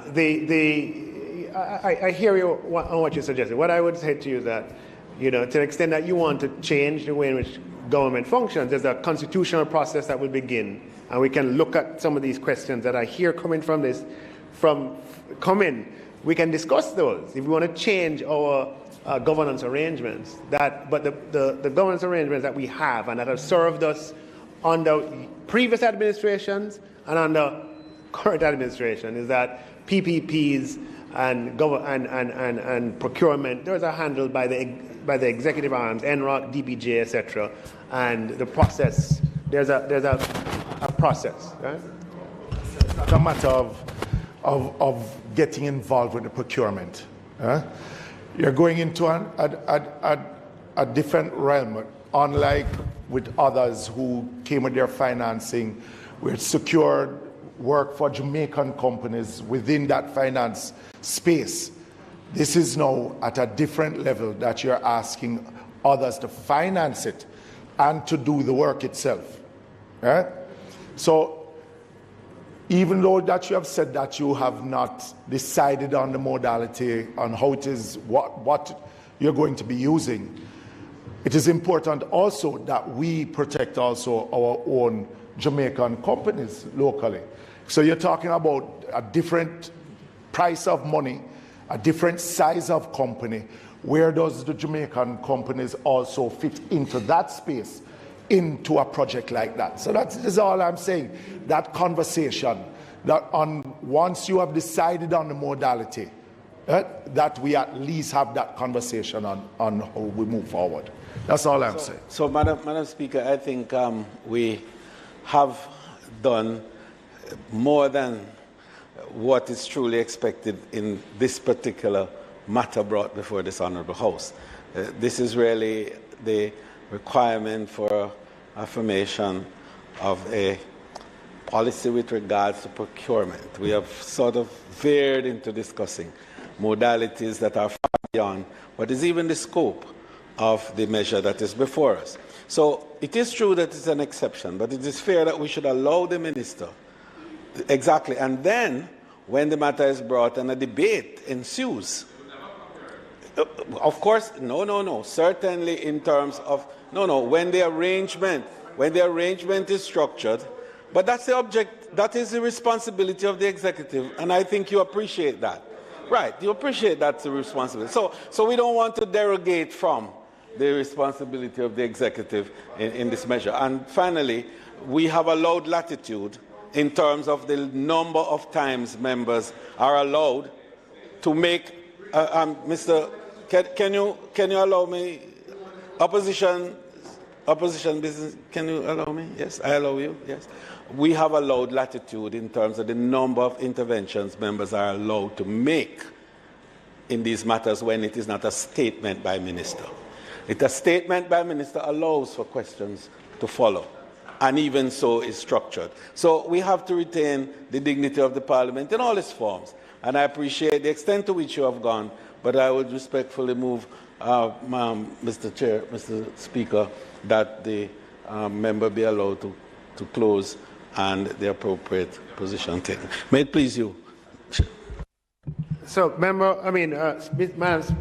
Mr. Speaker, I ask that the motion be put for affirmation. Question is that the motion be approved. Those in favor? Aye. Those against? The ayes have it. Madam Speaker, last week I tabled the Trust and Corporate Services licensing and operations regulations, Madam Speaker, and I rise to open debate on it.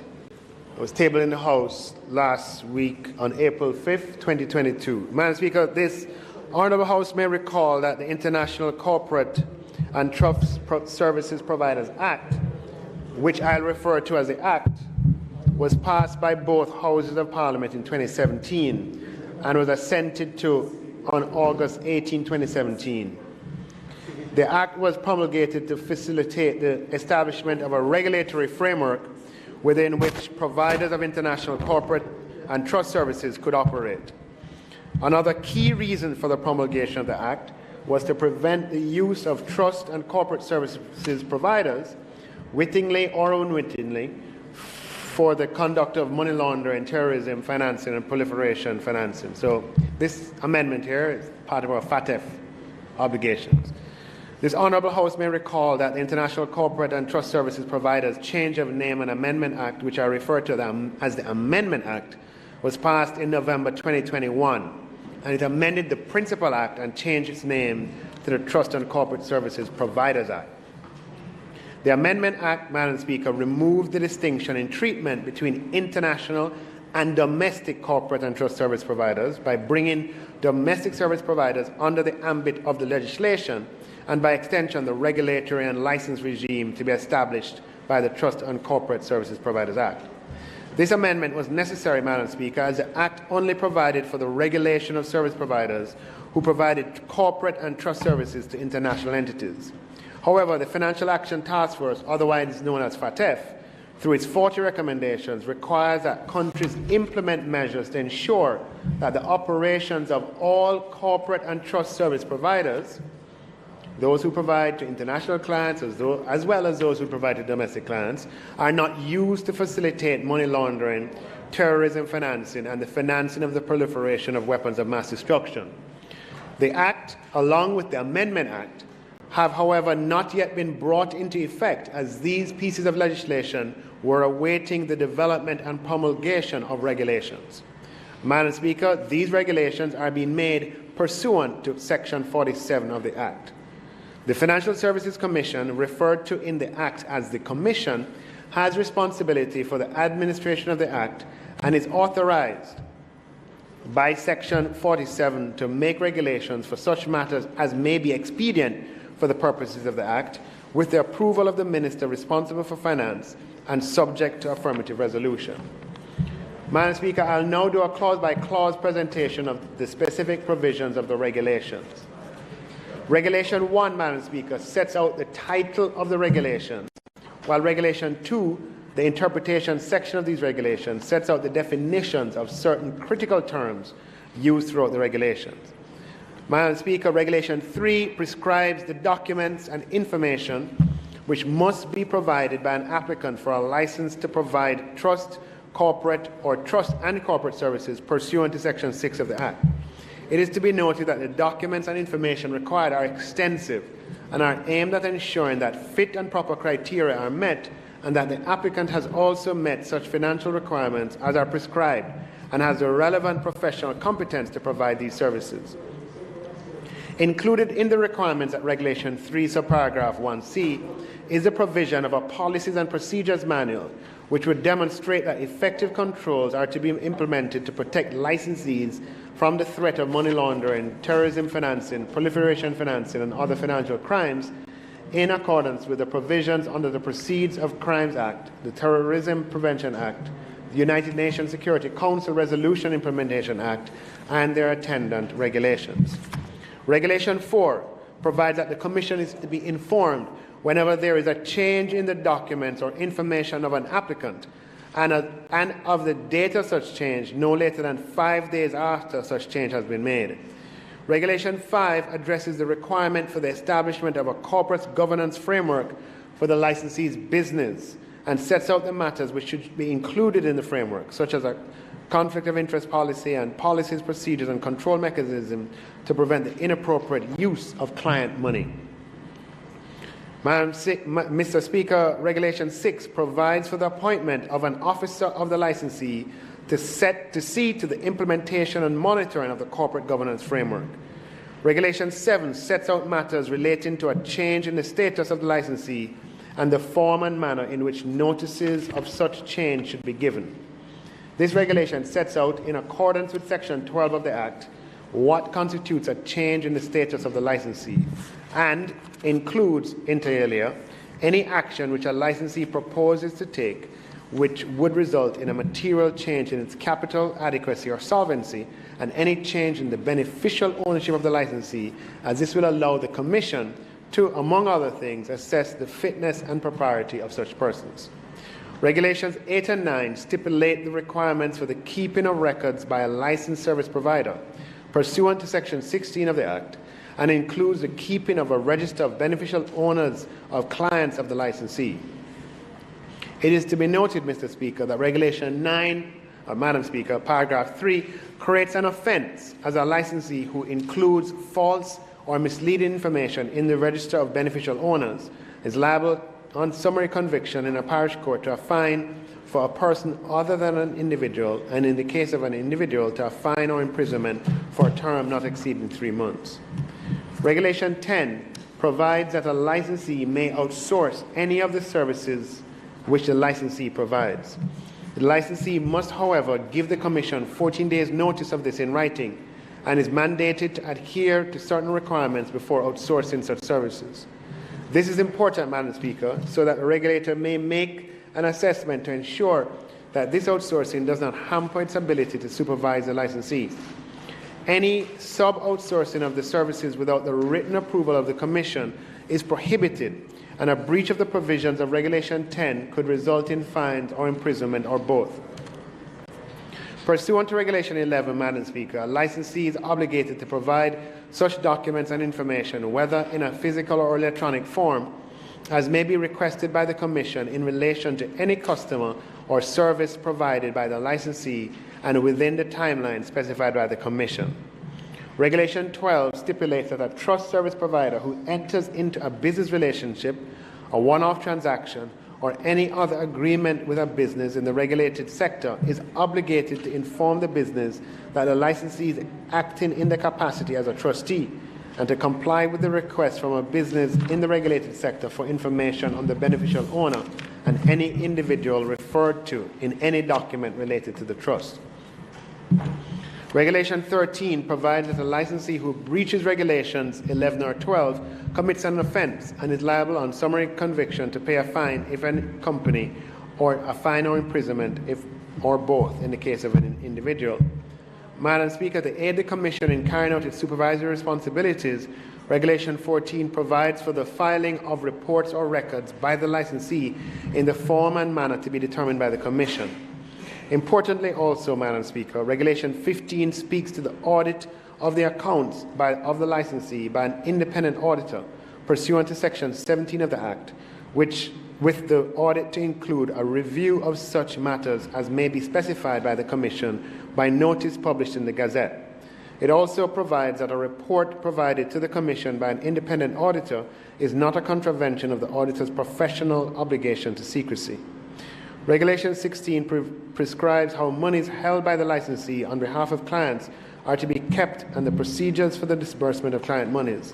This is an important safeguard mechanism, Madam Speaker, which ensures, among other things, that all accounts are held in the joint names of the licensee and the client, and that the client's bank accounts are to be reconciled promptly by the service provider. Madam Speaker, Regulation 17 specifies that a service provider will be liable for any loss or depreciation in the value of trust property resulting from a breach, as well as for any profit which would have accrued to the trust property had there been no breach. Regulation 18 sets out the documents that are to be furnished with an application to register a principal representative of a licensee. These documents are aimed at ensuring that fit and proper criteria are met by the prospective principal representative. Regulation 19 speaks to the requirement that all written notices of legal and other proceedings of a licensee required to be given pursuant to the Act are to be made in the form and manner to be determined by the Commission. Regulation 20 also states that where there will be a merger, takeover, or cessation of the operations of the business of a licensee, the written notice to be given to the Commission is to be in the form and manner and determined by the Commission. Such prescribed forms will serve the purpose of allowing the Commission to fulfill defined aims of the legislation. A licensee that intends to cease the operations of the business is to submit a written termination plan pursuant to guidelines issued under Section 46 of the Act, along with the notice.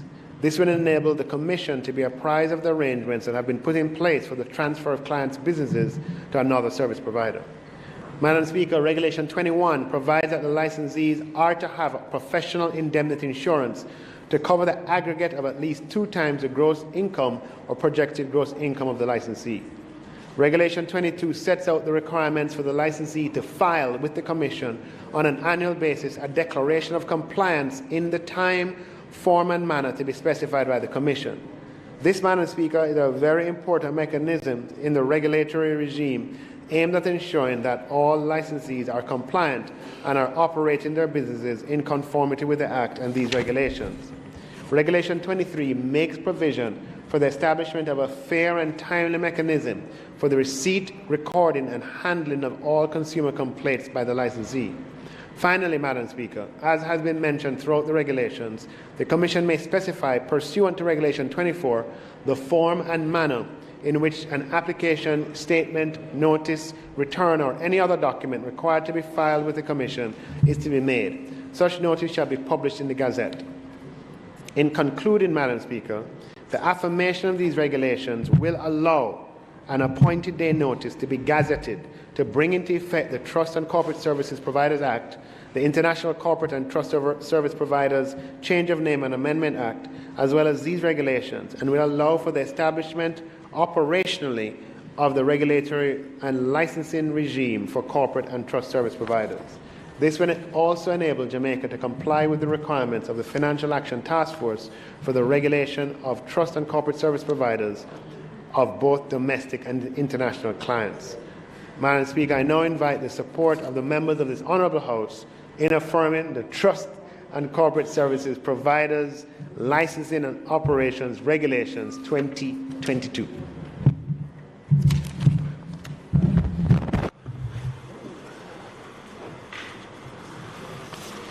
Madam Speaker. Minister, this is not a controversial topic. These regulations are the third piece, I suppose, in this particular little puzzle. And it is quite puzzling because JISTV, the Jamaica International Financial Services Authority Act, was brought into being really under Bruce Golding's government quite a long time ago. And at that time, it was heralded as a new day for a new industry in Jamaica of international financial services. And a lot of work then ensued to develop various components of the puzzle. Trust legislation, companies legislation, trust and corporate service providers legislation, partnership legislation, limited partnerships in particular, and other things. But nothing has really come of all this effort. And what's not clear to me is really what the government's strategy is now in relation to JISTV and Jamaica being an international financial center. You know, a lot has changed in the international environment since those days. But given the amount of effort that has been made, an investment in the carrying costs of JISTV over all these years, what are we really doing? This has really been a pandering exercise for the last few months to our attempt to come off the grey list and to meet our anti-money laundering and terrorism financing and weapons of mass destruction obligations, and to come out the naughty corner, so to speak. And there's more work to be done, and I know you're very committed to trying to get that done, and I commend you for that. But I'm just not seeing the overall strategy. I'm not hearing the overall strategy. I really don't know where all this is going. Is it going anywhere?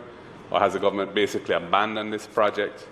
There's a companies bill, very important piece of the puzzle, probably the most important piece of the puzzle, because of the centrality of companies to all transactions, business transactions, as a vehicle. And that was tabled by Minister Darrell Vaz when he was in another ministry. I had provided some comments to him offline, which I ended up dealing with JISTV directly on that, and it hasn't come back. A year has passed, probably more than a year. And I just wonder whether it's going to come back. One important thing that legislation would allow is the migration of companies to Jamaica, which currently is not possible under our companies legislation, and is an important thing that we need to encourage opportunities in that. But I don't know where we're going. So I'd just like, in your closing, we support the regulations, but I'd like in your closing if you could just give us some indication as to what the government's strategy is for the JISTV and the panoply of legislation that has been enacted around JISTV, of which these regulations are a very small part, but are necessary to bring into effect one of the components, which is the trust and corporate service provider piece. But they're all part of a bigger picture, and that picture is very fuzzy now, and I'd like to have some clarity from you on where we're going. Thank you.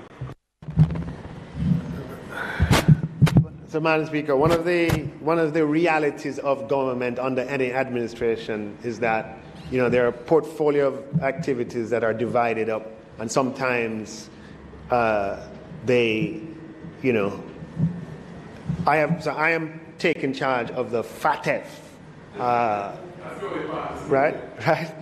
And under FATF, I need to make these kind of reforms.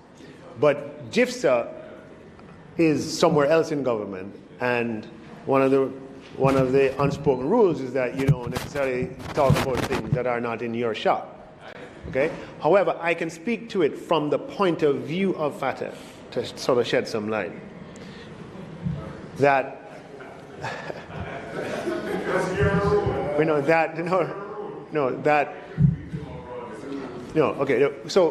I give you a historical fact. I give a historical fact, right? That when Jamaica announced that we center, first of all, the world changed dramatically in the last 15 years. The time for those offshore centers and so on has long passed, and we missed that boat. That's not to say we can't offer things. But as a historical fact, I'll just share with you that when Jamaica made that announcement in 2008, that was when the OECD knocked on our door and said, the Global Forum for Transparency and Harmful Tax Practices, by the way, you need to come here and let me review your apparatus. Because what had happened is they had called all the other countries in the region who had these centers, Barbados and Cayman and Bahamas and St. Lucia, etc. They went to a meeting in Mexico. And the country said, I am told, wait a minute, how come Jamaica not here? So Jamaica just announced. Right? And that got us caught up in 10 years of review and we've made a lot of progress, and you've seen a lot of the legislation that's come through here, and Jamaica is a leader now in the area of being compliant in our international arrangements in that area. So I say that to say that the the strategy today is definitely different from what the strategy would have been when it was announced. And we have to just make sure that whatever we do is compliant with the regime today. So I recall a few months ago, the Prime Minister brought a bill on LLCs, or spoke to, right. We have to make sure that when that comes through, right, we're doing this reform with beneficial ownership in the Companies Act.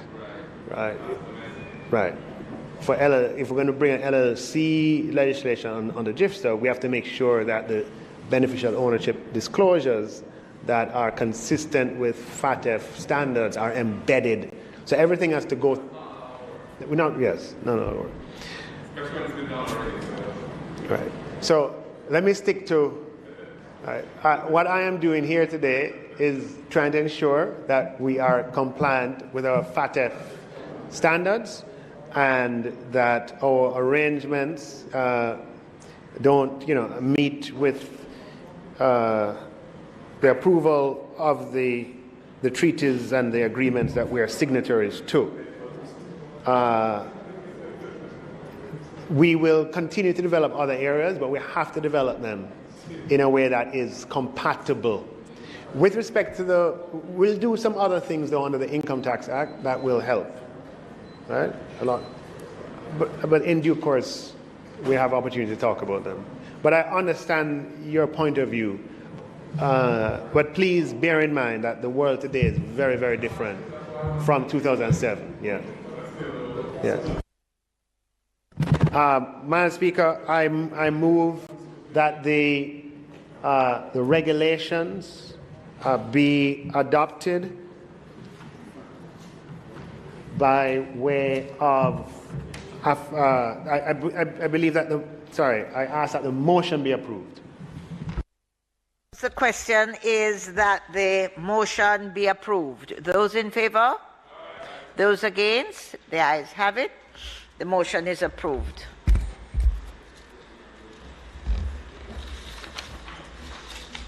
Madam Speaker, it is not intended to do any further business today. However, Madam Speaker, just before the motion of adjournment, I'd just like to inform the House with regards to the sitting that is intended to take place, the joint sitting of both houses on Thursday at 2 p.m., at which time the House will be addressed by the visiting head of state from Rwanda. President of Rwanda would be here. And we are requiring members to be present in their seats by 1:45 p.m. so that the House can in fact commence punctually at 2, as we have always been doing. There will be some other fanfare and florries and so on, the usual ceremonials that are connected with heads of state visiting and speaking to our parliament. So we urge members indeed to be on time, and we certainly would like to have a full house in order to pay respect to our visiting head of state.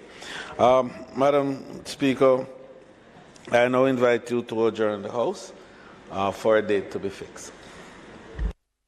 The question is that the House do adjourn for a date to be adjourned, with the exception of the joint sitting of Parliament, which will take place on Thursday, the 14th. And I don't want to say at 2 o'clock, I want to say at 1:45 when we're all seated, so that we may start the sitting at 2 p.m. And the House sittings will be adjourned. There are regular House sittings for a date to be adjourned. With the exception of the special sitting, I said, the joint sitting, I said that, of the Parliament on Thursday, when we expect all our members to be seated by 1:45 so that we may start promptly at 2 p.m. This House is now adjourned.